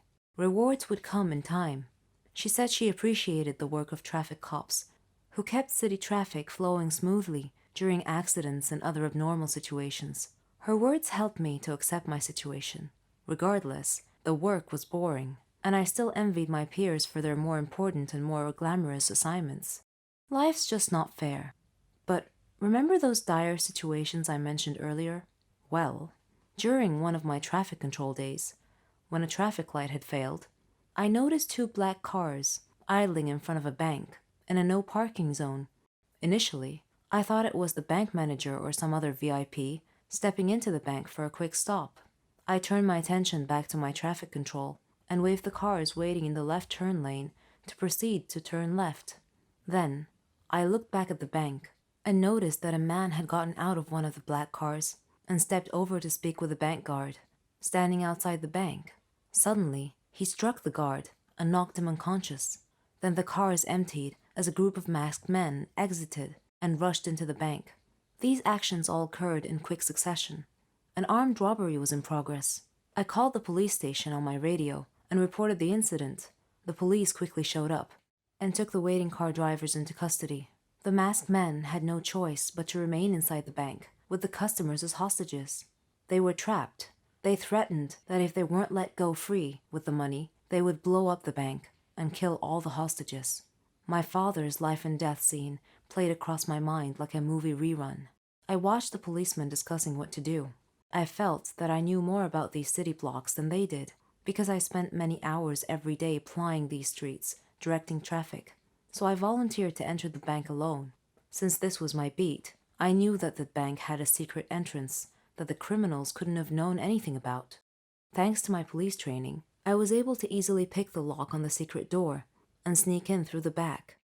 I saw 2 hallways, one to the left and one to the right.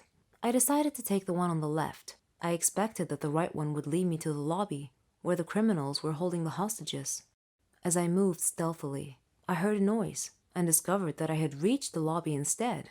There were 4 masked men watching the hostages, who had been tied up. Then, I spied a bomb in the midst of the hostages. These guys were definitely serious. One of the hostages spotted me, and I gestured to him not to speak or look at me. Unfortunately, one of the thugs had already noticed the hostage looking in my direction. He looked over and saw me. I fired and hit him in the shoulder. I knew the shot would cause the other policemen to rush in, so I needed to distract the masked man quickly. One criminal was holding a hostage in front of him, and he told me he would kill her if I didn't put my gun down. I lowered my gun to the floor, stood up, and raised my hands. All the masked men were watching me, with their backs to the main entrance. Just as I was about to get shot, the police squad rushed in and told them to freeze. The thugs surrendered. The hostages thanked me, and the police chief thanked me for risking my life for the hostages. The next day, the governor called me into his office and praised my bravery and dedication. He surprised me by transferring me from the traffic control division to the crime prevention division. I felt my father's spirit watching me at that moment and smiling with pride. My friends began calling me the Girl of Steel, and I was perfectly okay with that. Some people live their lives not fully appreciating what others do for them. They start taking things for granted, thinking that that's exactly how it's supposed to be. Parents sacrifice a lot for their children, and when the children appreciate and try their best in life, that would be worth more than any words can ever describe. My name is Megan, and I hope to inspire you with my story. I lived with my father and my sister Marlene after the death of my mother, who died from an illness. Though I was only 18 at the time, I became responsible for taking care of the whole family. I did everything for them: cooking, cleaning, washing. My father was a great man, and he did his best to make us happy. I supported both my sister and my father. We faced everything together. There was one more person in my life, my neighbor, Dave. We practically grew up together, and our dreams grew with us. He knew everything about our circumstances and supported me often. He proposed to me and we got engaged. Dave chose a flat near my family so we would be close to them. That was very thoughtful of him. We got married and started our lives. I was determined to finish college, and Dave helped me in every way that he could. He proved to me every day how responsible and considerate he was. One day, while cleaning the house, my heart started beating rapidly, and I couldn't breathe well. I was barely able to call out to Dave, who came immediately when he heard me cry for help. I had had this symptom before, when I was younger, but I never told my father, because I didn't want to worry him. Dave took me to the hospital, where a doctor said that I had a serious heart condition. And not just that, I was pregnant too. Pregnancy and a heart condition do not make a good combination, so we had to choose between the baby's life and mine. My father and Dave asked me to abort the child. Though they tried really hard to persuade me, I resolutely refused. I agonized a lot during my pregnancy. They were also worried for my safety. My father and Marlene left their flat to come and live with me, and Dave cut back on his working hours to stay with me. When the day came, they took me to the hospital. The doctor checked the condition and said that it was too serious, that I wouldn't be able to survive the childbirth. My family and I were shocked. I held Dave's hand and told him that I was strong enough to make it. Dave hugged me and cried. I was so afraid, but I did my best to hide it. I said to my baby, "I'm trying the best I can. I'm fighting so that both of us could have a life. Know that I love you, and I know that you'll grow up to be very successful, but you'll also be caring and kind." My name is Laura, and as a child, I craved unconditional love. But instead of cuddles and family outings, my lasting memories are of bitter rows. My mom never wanted children, she says. She told me that the only reason she didn't get an abortion was that she found about the pregnancy too late. My dad left when I was very young, which made my mother resentful. She had to stay and be the responsible mom, which she hated. On one occasion, my grandparents took me away, and I remember thinking, this is what family should be like. The relationship dissolved completely when I was a teenager. My mom's first love was always men, and when I was 15, she moved to Africa for a boyfriend without telling me. It's something I found impossible to forgive, especially as there has never been an explanation or even an apology. She has contacted me since, but always asking for money. That's why I made the decision to cut all ties with her. I put my mother's behavior down to a horrible upbringing, but she can't make the same excuses for her father. Dad had a lovely childhood, but he has no emotions or empathy for anyone. We haven't spoken in 7 years. Although she's so close to his parents and they encouraged her and her dad to repair the damaged relationship, it brought her nothing but more hurt. After he left my mom, he went on to have a new family. That was really hard for me to handle, when he's made so little effort with me. My issues with my mom and dad have badly affected my mental health all throughout my life. I see a therapist regularly now to try to help me deal with the emotions. When I get married next year, neither of my parents will be invited. I grew up thinking I did something wrong for my parents not to want me. My only regret is not telling my dad how much I hated him. I don't hate my mom. I just feel sorry for her and I wish she could see what she's done. Ending all contact with a parent may sound extreme, but for me, it was an act of self-preservation. My dad left when I was 8, and I haven't spoken to my mom once since I moved to Germany 10 years ago. She wasn't maternal and had a really bad temper, which she took out on me. She would never be affectionate, and I felt unloved. I believe my mother may have had a miserable childhood, which meant she lacked the emotional tools to be a good parent. After I grew up and had my own daughter, our relationship got even worse. My mother never came to see me or her granddaughter, but she did form a close bond with her son's new family. It hurt me that she made an effort to spend time with my brother's children and not mine. Over time, I have come to terms with the fact that she never loved me. I don't hate her or feel sorry for her. I just don't want her in my life anymore. Andy hasn't spoken to Mom for 25 years, after they stopped communicating in his early 20s. For him, the problem was a lack of respect and common values. I grew up in a children should be seen and not heard household, where my parents' opinion was the only right one. We would have dinner in silence, and my parents never encouraged me in my interests or activities. He says he was never praised for his achievements, only criticized for doing wrong things. Whatever I did, it was never good enough.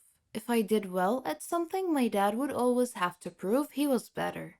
The house rules were strict, and he was sent to bed by 10 p.m. every night, even at the age of 16. But instead of sleeping, Andy found himself listening to the radio to escape the boredom. He quickly became interested in current affairs and politics, which gave him a new insight into the world. It made me realize that my parents' views were snobby, sexist, and racist. I was never allowed to voice any opinion that contradicted their views, or I'd be sent to my room. It made me lose respect for them. Andy and I were living in the same house, but we hadn't had a conversation for over a year. I can't say I regretted not making up with him. He was miserable to be around.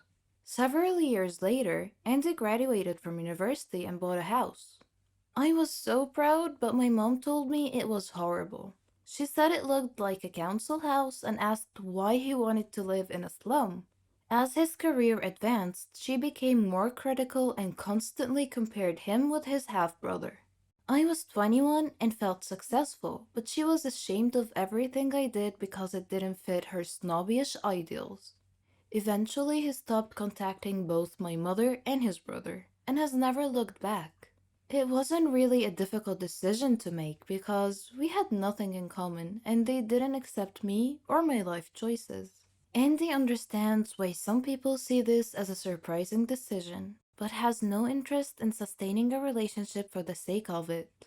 I feel like seeing your parents out of duty is wrong. If you have made no effort to build a relationship with your children, I don't think you can expect them to be there. For other families, the rift is a result of the parents' divorce. Like my friend Helen, she lost contact with 2 of her 4 adult children this year, after ending an emotionally abusive relationship with their father. Since they separated in 2011, it's been a slow process of parental alienation. Her son hasn't spoken to her since last year, and her middle daughter is now ghosting her on every channel of communication. She believes her former partner has used the same manipulation tactics on her children as those that destroyed their marriage. Once the kids got older and she developed her own life and interests, her ex became controlling and tried to stop her from doing the things that she liked. During a period of gaslighting that spanned many years, she says he told lies about her behavior to friends and family. Once he told them she was drunk and suicidal and she had gone missing. In reality, she had gone to the supermarket. When she joined a local band, he told everyone she was crazy and that she wanted to run away and become famous. Over time, her husband's side of the story was believed and Helen began feeling alienated from her family. She sadly lost her mom a few years ago, and her dad is a man's man and took her ex's side. The divorce impacted the children big time and damaged them emotionally. Despite making every effort to build bridges with her children, she admits she doesn't know what their father has told them. He has always made an argument before parties and celebrations to prevent her from coming to the event. He also accused her of having an affair, even though she never cheated on him. The relationships with her 2 estranged children became so strained that she wasn't given a chance to discuss what had happened. The only explanation they've ever given her is that she doesn't care about them or that she treats them as little kids. Though losing contact has been an extremely painful experience for both of us, I don't blame anyone. Not me, not my mom, not Helen, and not her children. It's no one's fault. I can very much relate to how Helen's children felt. They're like goldfish swimming in a tank where someone keeps adding a tiny bit of color every day until they start to see things in a completely different way. I would love a chance to reconnect with my mom, but I can't see how it will happen. At the moment, I feel like I'm standing outside and they're inside a glass room. I really miss my mom, my brother, and definitely my dad. A teacher often serves as a role model for his students. His morality, social conscience, manners, intelligence, personality, emotional savvy, and depth and breadth of knowledge are always on display.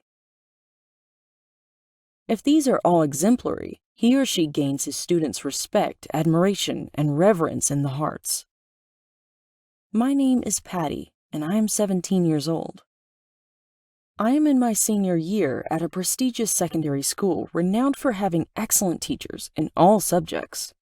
I am so proud of my school because they use modern, creative ways to teach in class. When I tell my friends about my school, they, being in lesser quality schools, usually don't believe me. One of our teachers recently gave birth to a new baby and took maternity leave, so our school had to hire a substitute teacher to cover her class in her absence. When he entered our classroom for the first time, we were awestruck by how handsome, intelligent, and elegant he was. All the girls adored him, including myself. I would rarely hear most of his explanations because I would be so focused on his enchanted eyes. Soon, I noticed that he liked me too. I wanted to know more about him, so I explored his Facebook page and concocted silly reasons to need to speak with him. We chatted on numerous occasions. During one such chat, he spontaneously asked me to send him my photo, but I was instantly uneasy with that request. It raised a red flag with me. It seemed creepy and inappropriate. I used the excuse that my mom had forbidden me from sending my picture on my phone, and was shocked when he took offense at my declining to do as he asked. He threatened me, saying that if I didn't send him nude pictures of myself, that he would use Photoshop to create such pictures of me and send them around the school. I was dumbfounded, numb, fearful. I told him we could meet tomorrow and talk some more. He warned me not to tell anyone about our relationship, or else he would ruin my life. I promptly made screenshots of all our previous conversations. I resolved to always turn on my voice recorder app each time right before we would meet again. I succeeded in making him feel relaxed enough that he spoke freely about his feelings and desires. Then I excused myself at some point and told him I had to go home because Mom had wanted me home to go somewhere with her. Instead, I went straight to the police station and told them about this substitute teacher and his indecent requests of me and his threat about ruining my life. I let them listen to our recorded conversations. They said that other students had complained about him before too, but they hadn't been able to get the concrete evidence that I had assembled. He had repeated this routine on different teenage students in several states. When he failed to return to school after I talked to the police that afternoon, I was the only one who knew what had happened to him. Hello, my name is Kate. Now I'm going to say this. I am by no means a saint, and the only reason I brought this up is later in the story. So, I dated this guy in high school for 2 years. He was the love of my life, and I planned on marrying him. His dad became super controlling, and eventually he forced us to break up. He immediately got into a relationship with another girl, and I moved on. Later on, I met this guy who we will call Max, and he was a mix between country and scene. He liked artists like Lil Peep, and also was in love with horses. He had a girlfriend who lived across the country, but we stayed friends. They eventually broke up, and naturally, we both grew closer. Dear God, I regret ever saying yes to going out with him. The first 2 months, they were constant fighting. He wanted us to visit his ex-girlfriend because she was failing college and addicted to coke while we were together. He would sometimes text her while he was at my house or while we were at dinner, but eventually he quit. The next few months were okay at best. He would constantly start fights with my male friends and even assumed I was cheating on him with one friend who at the time did have a crush on me. But I'm a very loyal person who went as far as to put more of my time into hanging out with my boyfriend than my friends. Eventually, we went on a cruise and he got high with a group of girls and kissed one of them. I cut it off and went on to date others.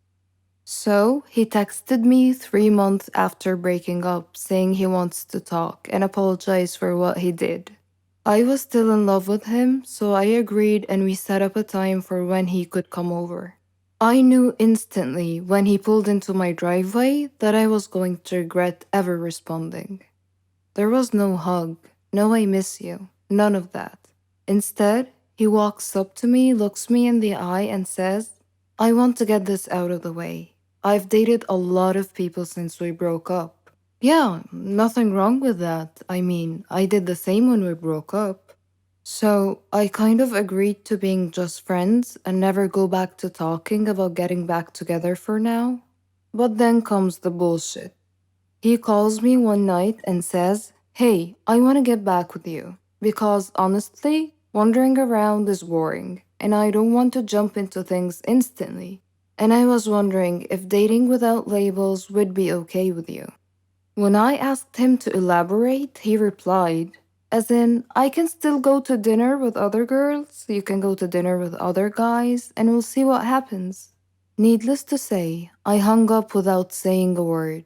Told him thanks, but no thanks. You are not who you used to be, and I'm not interested anymore. Bonus chapter. He stopped a few weeks, but he would periodically send me pictures of him at parties or on dates with other girls or pictures of his private areas. Anyways, ever since he has been blocked on everything, but I just thought I would share this with you. This is a shout out to every girl out there. Please find someone that's worth your love and affection, not someone who wants to play with it. I don't believe in ghosts, evil spirits, haunted houses, metaphysics, etc. I only believe in science and facts. But sometimes things happen that shred all your beliefs. I want to introduce myself. I'm Lisa. I'm 14 years old. I live with my mom, dad, and grandmother. And they're all very proud of me. I'm the leader of the science club at school, and I've been the perfect student for the past 2 years. My hobbies are reading, watching educational videos, and learning. I like to discuss matters with rational people, not those who believe in myths, aliens, ghosts, and other such nonsense. I personally think these people have mental issues. One morning, my grandmother passed away. I was sad for a long time because I missed her so much. On the day of her funeral, the whole city must have come to say goodbye. While the priests were praying, I noticed something peculiar about one of the graves in the graveyard. After the prayer ended, I approached the grave in question to investigate. There was some weird writing on it. Then, a wispy, transparent, smoky figure appeared out of nowhere. It said to me, "Do not get closer to Donna Median's grave. Beware."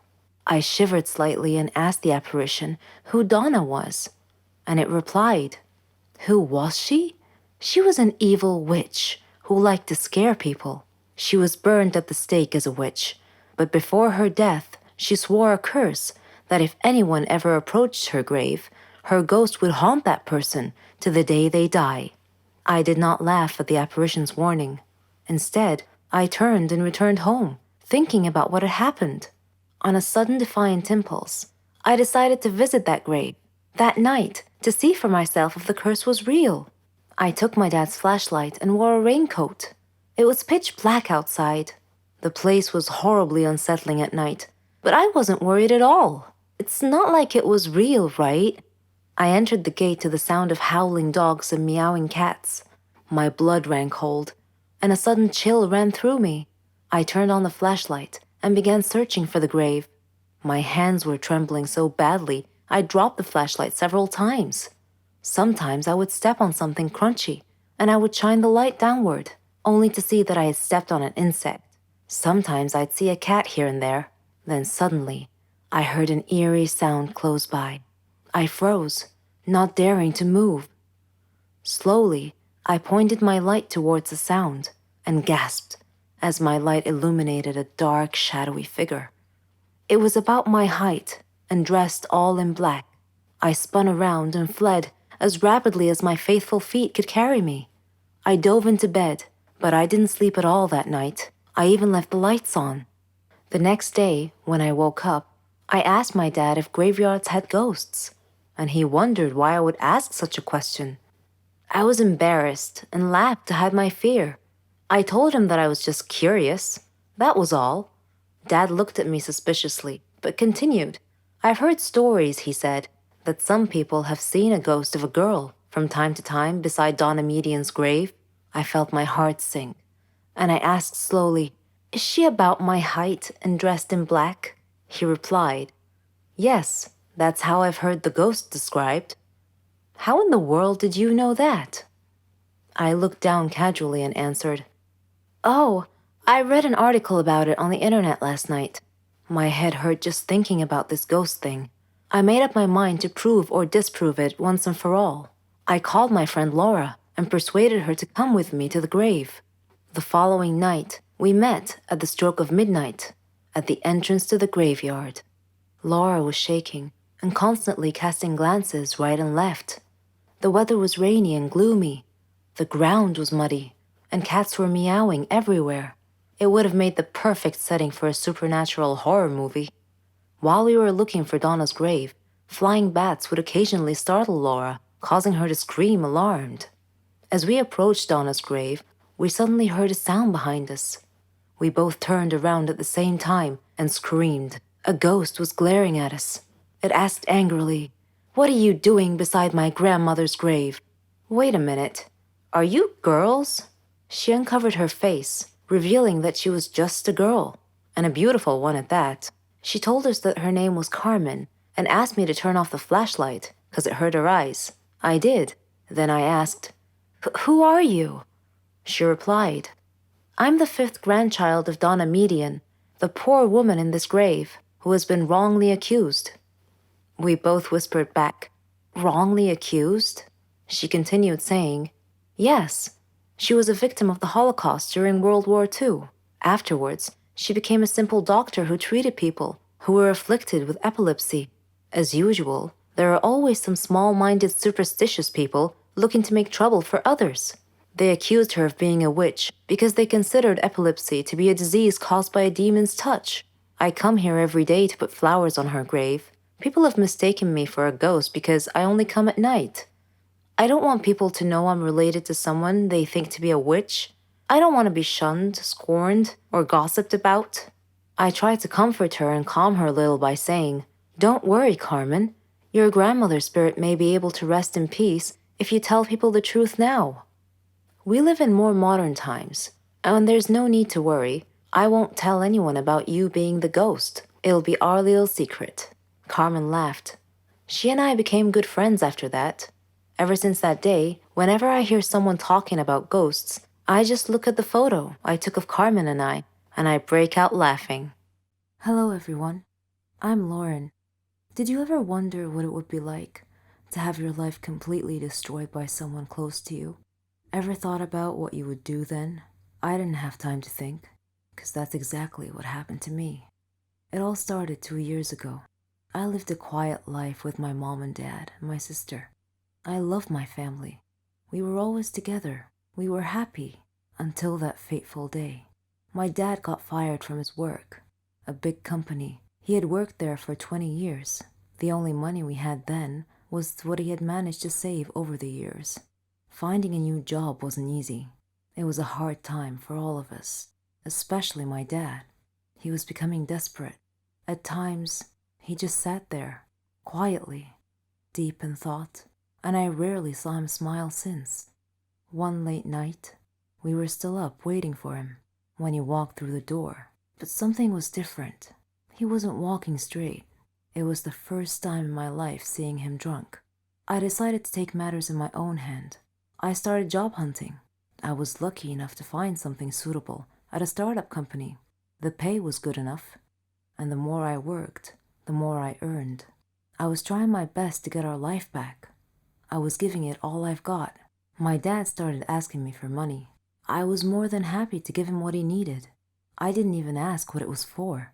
Then he started asking for more. He came late almost every night, and he was never awake in the morning. It seemed like we hadn't talked together for ages. Then, money started disappearing from my purse. I got home from work one night.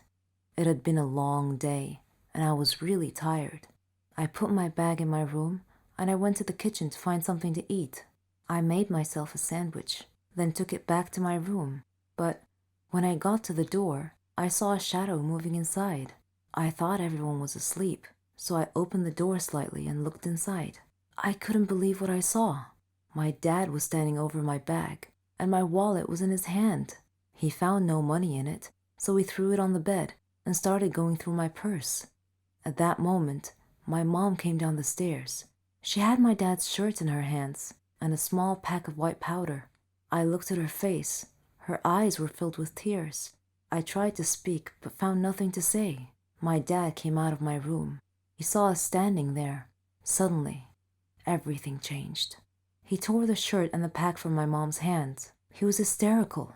He started breaking things around him. My mom and I were too scared to move, but then my sister came running down the stairs. He pulled her towards him and held a knife to her throat. He threatened to kill her if we didn't give him money. Without a moment's thought, I did what he asked. Things only got worse. Nothing was ever enough. He asked for more and more money, and if I refused, he'd get violent, beating up anyone in his path. I couldn't stand by and watch, so I would just give him what he wanted, until I decided enough was enough. He barged down the stairs one evening and asked for all the money I've got. I told him we had expenses to pay, the rent, school fees, but none of it mattered to him. He asked me again for the money and threatened me if I didn't do what he asked. I refused. He hit me so hard that I crashed my head against the wall and fell to the floor, bleeding. Everything went dark. My mom took me to different hospitals, and I had to do a lot of checkups and tests, but all the doctors said the same thing, that this was it. I was sentenced to live my life in darkness, never to see the light again. Bumping my head against the wall was one of the reasons, but apparently my psychological state played a huge role in my recovery. The doctors suggested that I be taken to a psychiatrist. My dad felt sorry for what he had done to me. He quit the drugs and alcohol, tried to be proper, but it was because of him that I was in this state. I didn't know if I could ever find it in myself to forgive him. I was torn inside. He was my dad, but I couldn't forget what had happened. I stopped talking shortly after, and he left, disappearing from our lives. No one knew where he was or what he was doing. A year had passed, and he came home. He sounded good, kind of like how he was before. He's trying to make up for what he had done. But to me, nothing he does makes a difference anymore. I'm still in the dark. That's something I'm gonna have to live with my whole life. I can't change that. What do you think I should do? Friendship is not a word that is easily described. In fact, those who know the true meaning of it are scarce. It usually comes with a bond of trust that is not easily broken. The question is, can you believe in that bond till the very end, no matter what? My name is Sophie. I'm 21 years old. I used to live with my parents and my two siblings, Lena and Brian. Dad's an architect. Mom's a doctor. But she had to leave her job to take care of Brian and Lena because they were young and still needed her care and attention. And for a long time, so did I. As a kid, my parents were always worried about me. I didn't have any friends at school, and I was very shy. I would immediately cry when something happened, but all that changed when I met my guardian angel, Matilda. The way we met was somewhat bizarre. I did pretty well in my studies at school. I had hobbies like art and music. Unfortunately, there was this one group of girls who liked to bully people like me. One day, in science class, I was carrying a project I was working on when those girls stopped me and tried to take my project. Just when I was about to cry and let them steal it from me, a girl appeared and told them to leave me alone, or else they would have to deal with her. When they saw her, they looked frightened and left in a hurry. I didn't know the girl, but when I turned to look at her, I saw that she was a tall brunette with a beautiful smile. She took my project and held it for me because I was shaking and sobbing. Then she walked me to class and told me she would be back during break to check on me. As she was leaving, she called back to me and shouted that her name was Matilda and said that she would see me later. She did indeed come back during break. The clique of bully girls left me alone after that and kept their distance from Matilda as well. I asked Matilda why they were so afraid of her. She laughed and said it was a long story, but the short version was that she beat them up once, and they became afraid of her and stayed clear ever since. I asked her how she knew that those girls were always bothering me. She said it was pure coincidence, that she had happened to be in the classroom the day they tried to take my project from me. She said that I looked so helpless that she decided to step in. I asked her to be my friend. She teared up a little and said, "Of course," and from that day forward, we became the best of friends. I was cheerful every day now, and we grew closer and closer together. The happiest days of my life. Her story was unusual. Her dad was a boxer. Her parents split up because her mom couldn't stand the thought of him risking his life boxing every day, so she left. Her dad did his best to look after Maddie and her two little sisters. Then, one day, he was killed by thieves who robbed him as he was coming home from work, leaving Maddie to raise her siblings alone. This heavy responsibility matured her and toughened her character. She taught me to be bold, to love adventures. I feared nothing with her there. I dealt with situations decisively, without hesitation. We were like two separate halves of a ship sailing in the dark that happened to find each other one night and came together to complete each other. This was how I met Maddie, and our friendship grew stronger year after year. Maddie and her sisters were like my own sisters. We were all one big happy family, until something happened that disturbed the fabric of our universe. I enrolled in the College of Engineering, while she enrolled in a different college. The first year of college was difficult for me, because I missed Maddie so much. But then I tried really hard and focused on my studies. In my third year, I met Matthew, a player on the college basketball team. During that time, I was working for the college newspaper, and I was assigned to interview him. He was smart, handsome, and had an inspiring story. His parents died when he was young, leaving him responsible for his younger brother, so he decided to work and earn money while pursuing his dream of being a basketball player. By the time we met, he had a chance to play in the NBA. We had a connection, and he proposed to me. I wanted to tell Maddie so badly, to share this wonderful news with her, but I couldn't. Maddie had completely disappeared that year, and I hadn't seen her at all. I didn't know where she was or how to reach her. Then, one day, I got a call from her. Her voice sounded distressed, maybe because her responsibilities were such a burden on her. Either way, I was glad she called. She seemed sad, and I asked her what I could do to help.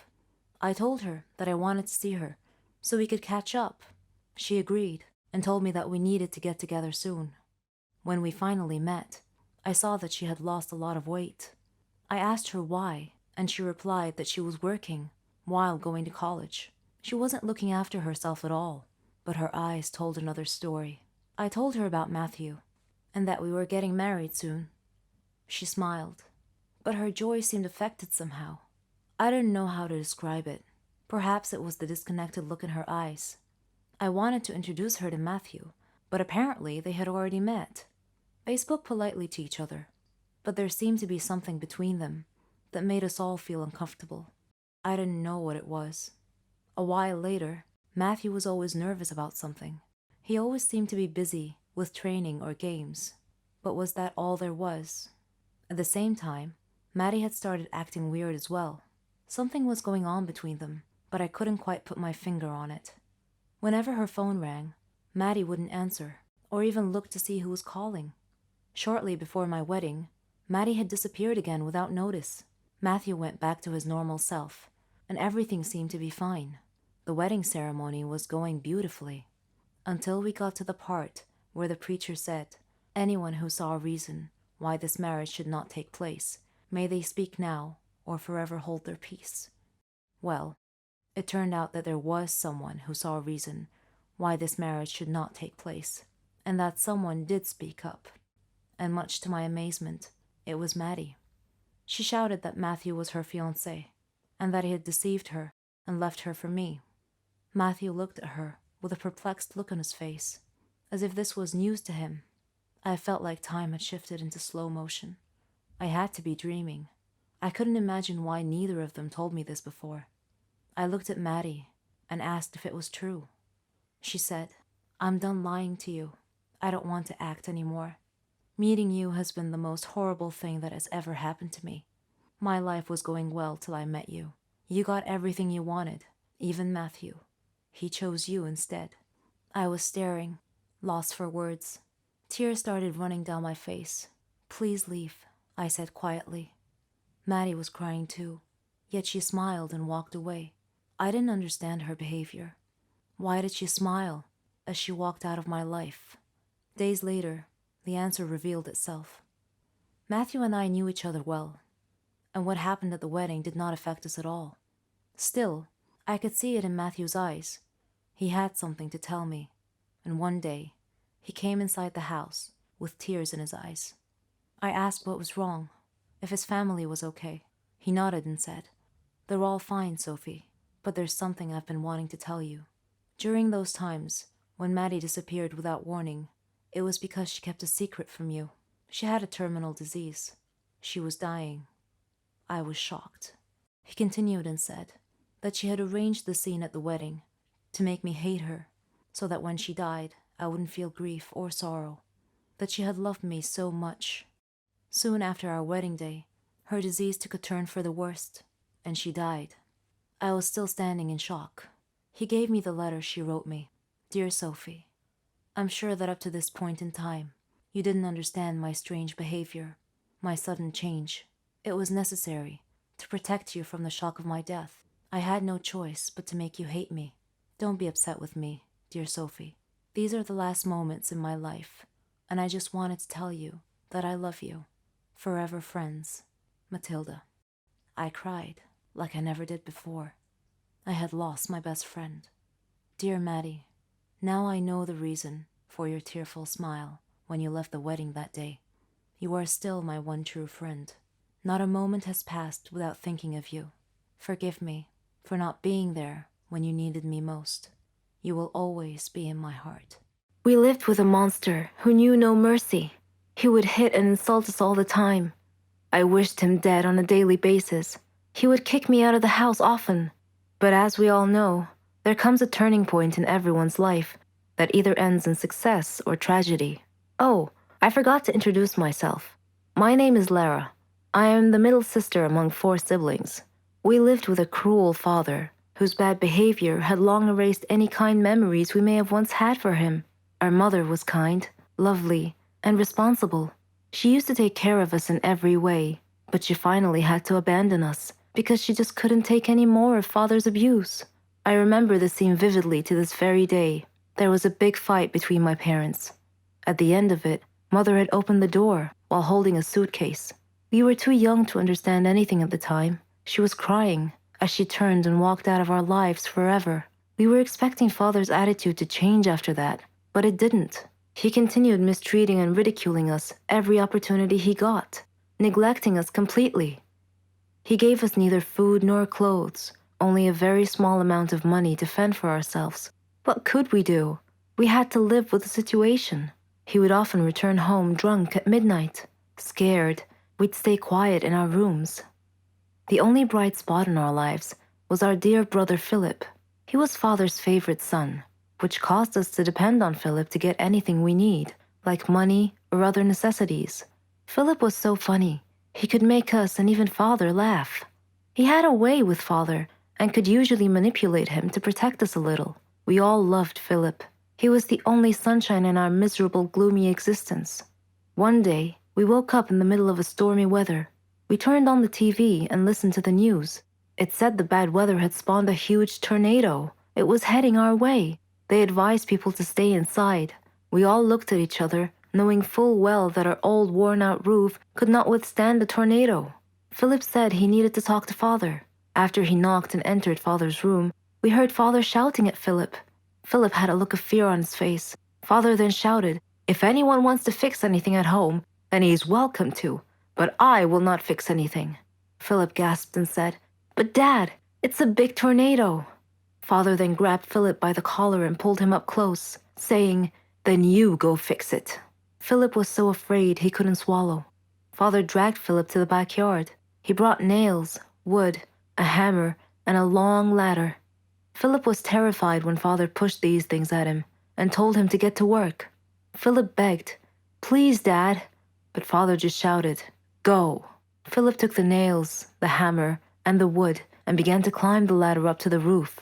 The wind was howling, blowing very hard. and I had a feeling of dread that something terrible was about to happen.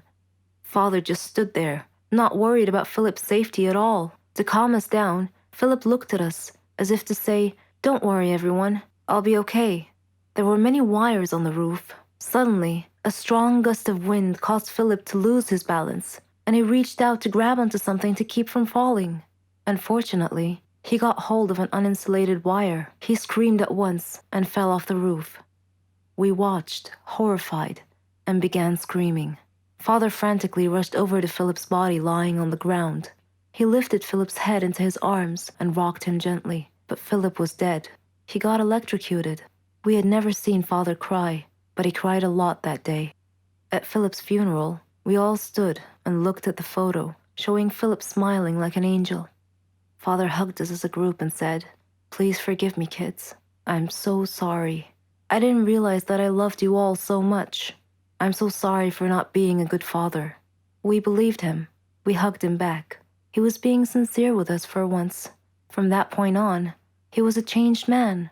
He gave us everything: love, attention, money. Now we love our home and our lives. I can finally say truthfully, with all my heart, I love you, Daddy. This is Tina, and this is a story about me and my biological mother. My mother is sitting in the cafe of a garden center, staring at her cup of tea. I'm over the other side of the shop looking at some strawberry preserves. I want to attract her attention, but the word mom sticks in my throat. I use it so infrequently. Instead of calling out, I just walk over and show her the jam. Ever since I left home 15 years ago, the relationship between my mother and me has worsened. In hindsight, it was never very good to start with, but it's taken 15 years of counseling and soul searching to realize that. The fact of it is that my mother and I don't like each other much. We don't hate each other, we're just sort of indifferent. There, I've said it, indifferent. Saying it feels like committing some sort of crime. My mother and I live hundreds of miles apart, and in the case of most of my friends, this should mean that visiting home should be a time of joy and excitement. Instead, they are weekends of tense, polite conversation, both of us desperately searching for something in common to talk about.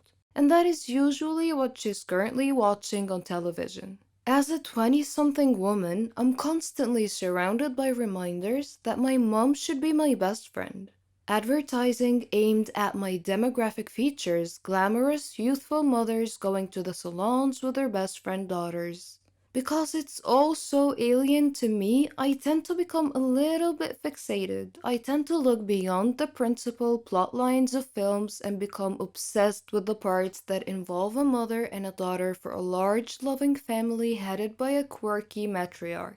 When the film Mamma Mia came out, I went to see it with a girlfriend for a bit of a laugh. It was mainly about love affairs between Meryl Streep and her exes. As I watched, I was as always bewildered by the apparently natural bond that mothers and daughters have on screen. Another film. It's complicated, again with Meryl Streep, has a plot that hinges on her post-divorce relationship with her ex-husband. But the highlights for me? The way her children clustered around her and the way she reacted when they all came back to visit. Though I know it's not just on screen. My friend Susie has the same exact sort of relationship with her mom. It baffles and fascinates me. They talk every single day, sometimes more often, and tell each other everything. I didn't have an unhappy upbringing. I wasn't a happy child, but that wasn't down to child abuse or neglect. I was well-clothed, fed, and I even had ballet lessons. I went to university paid for by my parents, and I knew, and I still know, that there's always somewhere to stay if I need to. But my mother and I never had the sort of closeness I saw in my friends' relationships. They would go shopping or share secrets. They would tell their moms things about their lives. The one time I tried to ask my mother about her teenage years, she told me to mind my own business. And so I did. I grew up minding my own business, and she minded hers.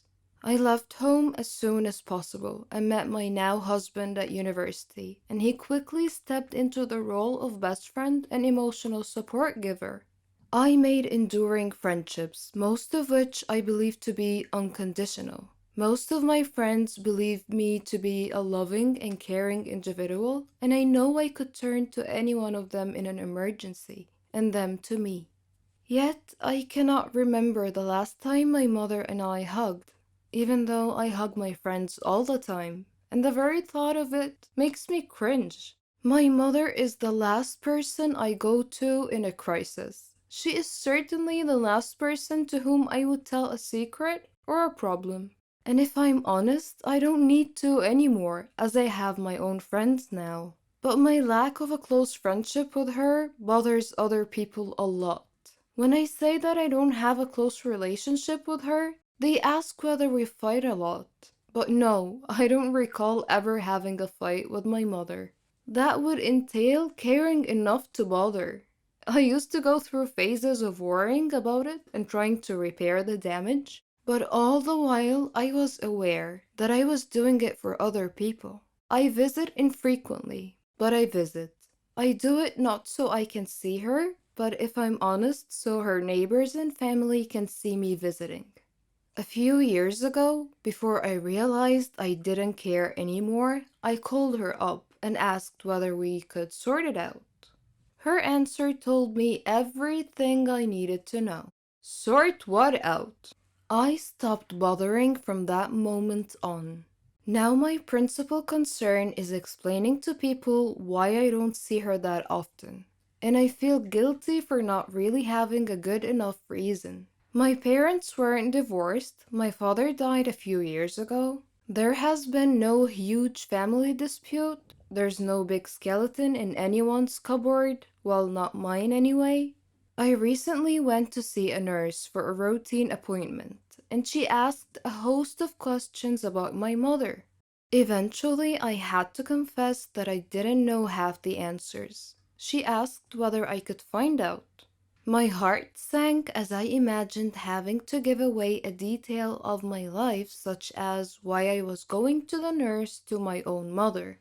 Mother's Day is a nightmare. Trying to find a card that doesn't say my mother is my best friend or the best mother in the world or my heroine is not easy, let me tell you. Others try to fix it for me. Why don't you book a spa weekend for your mom? The very thought of my mother agreeing to or enjoying something like that is just laughable. Or they ask, why don't you go for counseling? This would be all well and good if she would ever condone the idea, but it implies a relationship that needs to be mended.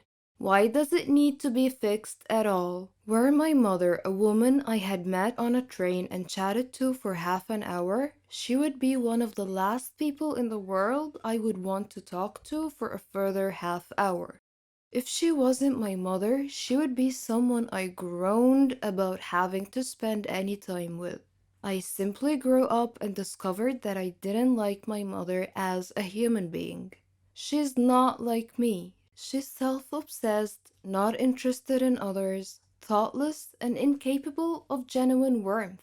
She has no concept of giving love to receive love, and has never asked me a single meaningful question about my life or career. Some people might feel that I have a duty as a daughter to be there for my mother, that it's down to me to repair our relationship. But because of the way she's raised me, I don't feel there is a relationship to repair. I wish my mother no harm, and if she were in trouble, I would help her like a shot.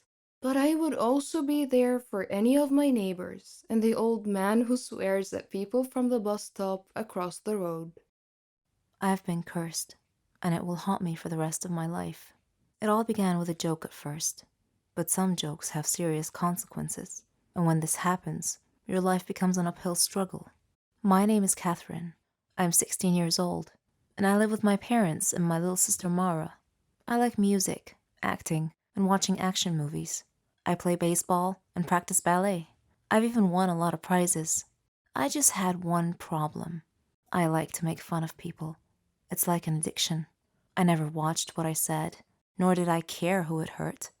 The kids I picked on were actually kind and gentle, but that just encouraged me even more. My friends were exactly like me. In fact, I was their leader. We walked like we owned the school. We had a classmate named Norman. He wasn't exactly what you'd call in good shape. He was quite the opposite of fit. During class breaks, my gang and I would steal his lunchbox and throw it around each other, keeping it away from him. We watched him run trying to catch us, but he'd stop halfway. The extra weight didn't help him, and he'd quickly run out of breath.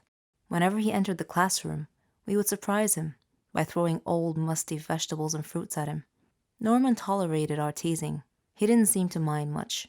But then, one day, a joke went a bit too far. We conceived an evil plan. We told him that there was going to be a photo contest, and the person who makes the funniest pose wins. Norman was so gullible that he believed us. He actually gave it some thought.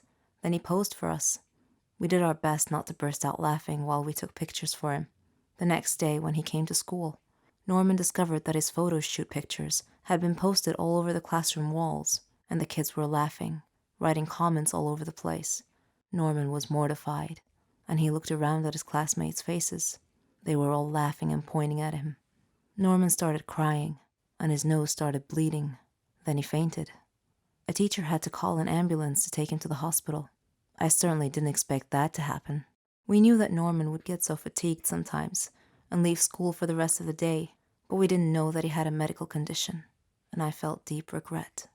The curse that I spoke of earlier began when a girl named Naomi joined our class as a new student. On her first day, our teacher brought her in and introduced her to us. She sat at the desk at the very last row. I noticed that she was always looking at me in a strange way, and I wondered why. She looked at me with disdain, and I couldn't figure out why. It was my first time meeting her after all. I avoided her, mainly because her looks made me feel uneasy, and whenever my gang wanted to make fun of her, I told them to leave her alone. I felt there was something about this girl.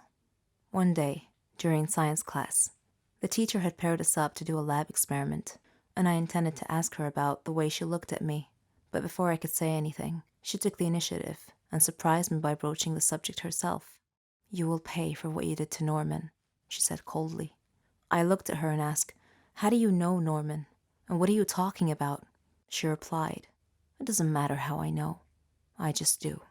I spent the next few days thinking about her words. Afterwards, Naomi ignored me completely. No more staring, no more accusing looks. It was as if I no longer existed to her. I didn't understand her. Then came the day. We had a basketball match. It was the championship game, but I was still busy thinking about Naomi's words. During the game, I glanced at Naomi and caught her looking at me, which distracted me. One of the players from the other team suddenly bumped into me, knocking me down and causing me to land badly on one of my knees. The pain I was in. I had to withdraw from the game to be taken to the hospital. At the hospital, the doctor said that I had torn a ligament from my knee and told me that I would need a surgery and a lot of medication. So after going through the surgery, I began taking my medications. It caused me to gain weight, even though I wasn't eating very much, just vegetables and fruits.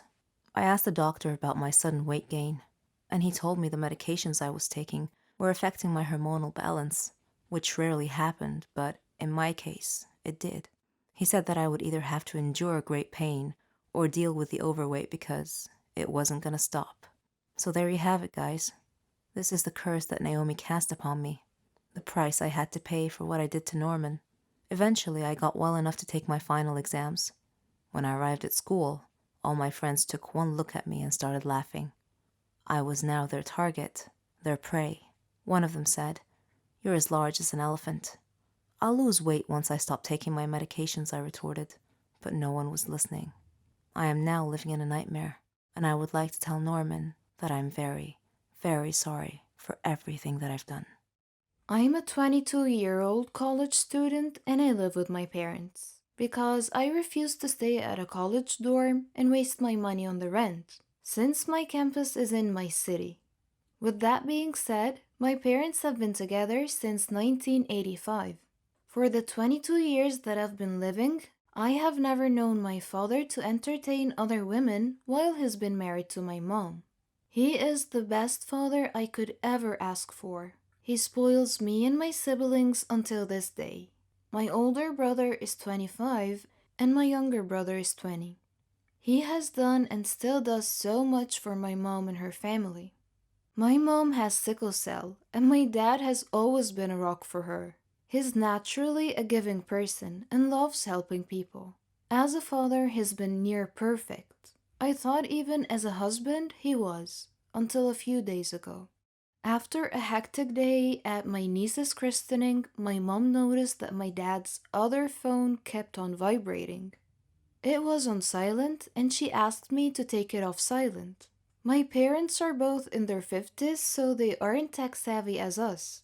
Anyway, I did that, and she noticed a bunch of calls from this one person with the same number. That person called again, and my mom answered. It happened to be another woman on the line who said, "Hey," in a really friendly voice. Once she heard my mother answer, the girl hung up and wasn't returning any further calls. And that was the first red flag. So my mom goes downstairs to the kitchen and confronts my dad about it. And he's dumbfounded and tries to play stupid. And that was the second red flag. He stood there, just speechless. My mom asks who the woman was, and my dad just told her to give him the phone and said it's a former colleague from work. She then told my dad to call the number, and he refused.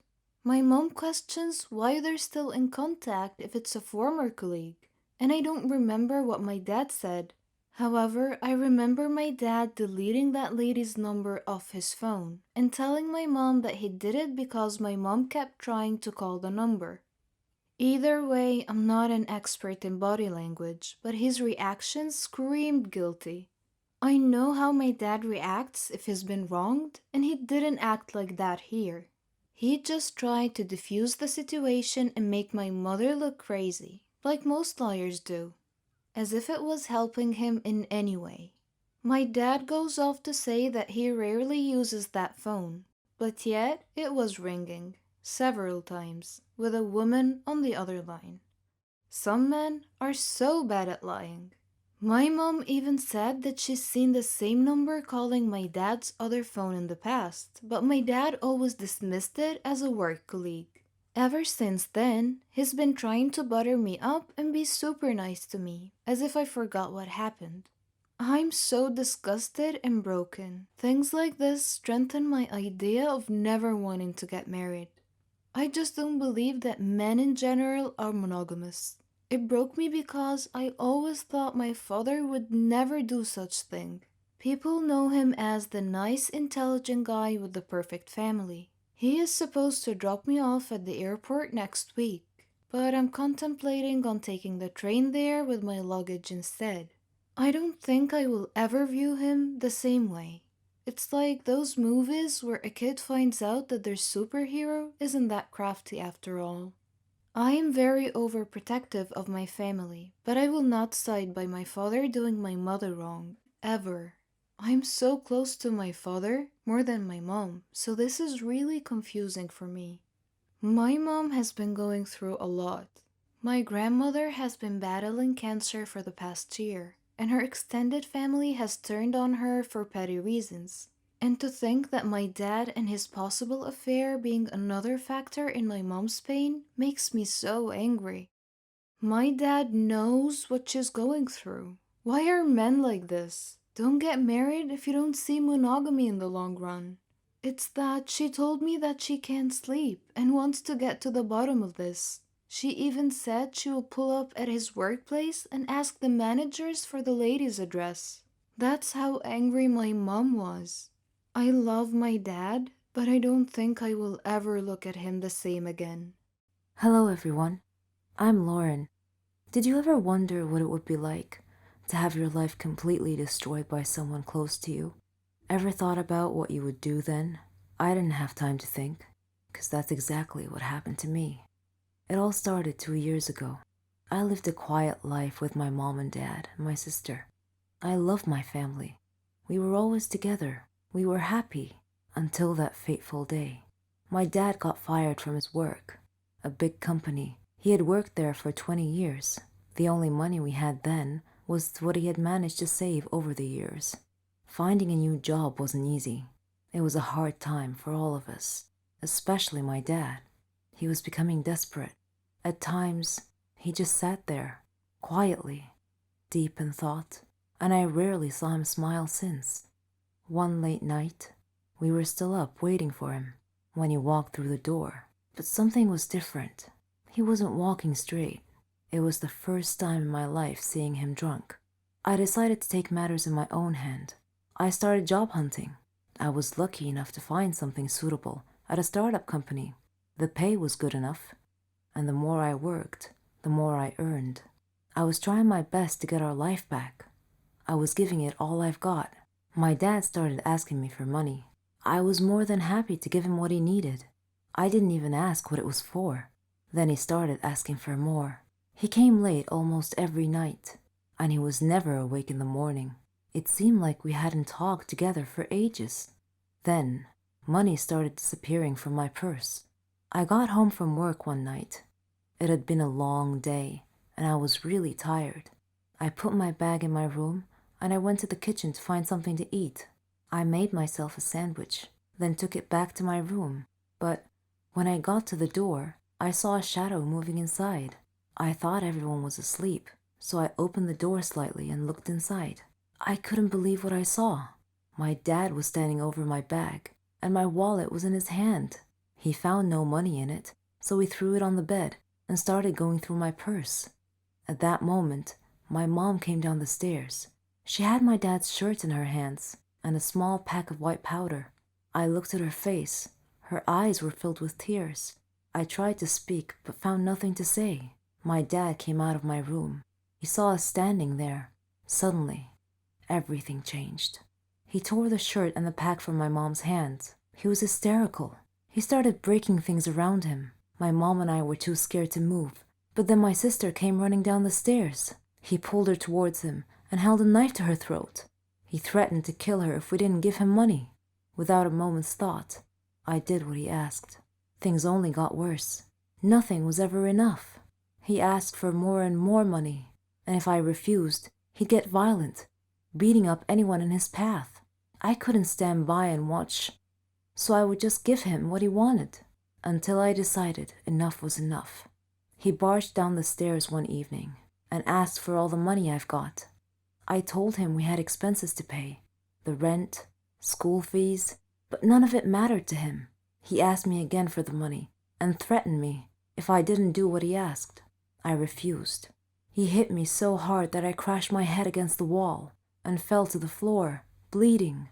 Everything went dark. My mom took me to different hospitals, and I had to do a lot of checkups and tests, but all the doctors said the same thing, that this was it. I was sentenced to live my life in darkness, never to see the light again. Bumping my head against the wall was one of the reasons, but apparently my psychological state played a huge role in my recovery. The doctors suggested that I'd be taken to a psychiatrist. My dad felt sorry for what he had done to me. He quit the drugs and alcohol, tried to be proper, but it was because of him that I was in this state. I didn't know if I could ever find it in myself to forgive him. I was torn inside. He was my dad, but I couldn't forget what had happened. I stopped talking shortly after, and he left, disappearing from our lives. No one knew where he was or what he was doing. A year had passed, and he came home. He sounded good, kind of like how he was before. He's trying to make up for what he had done. But to me, nothing he does makes a difference anymore. I'm still in the dark. That's something I'm gonna have to live with my whole life. I can't change that. What do you think I should do?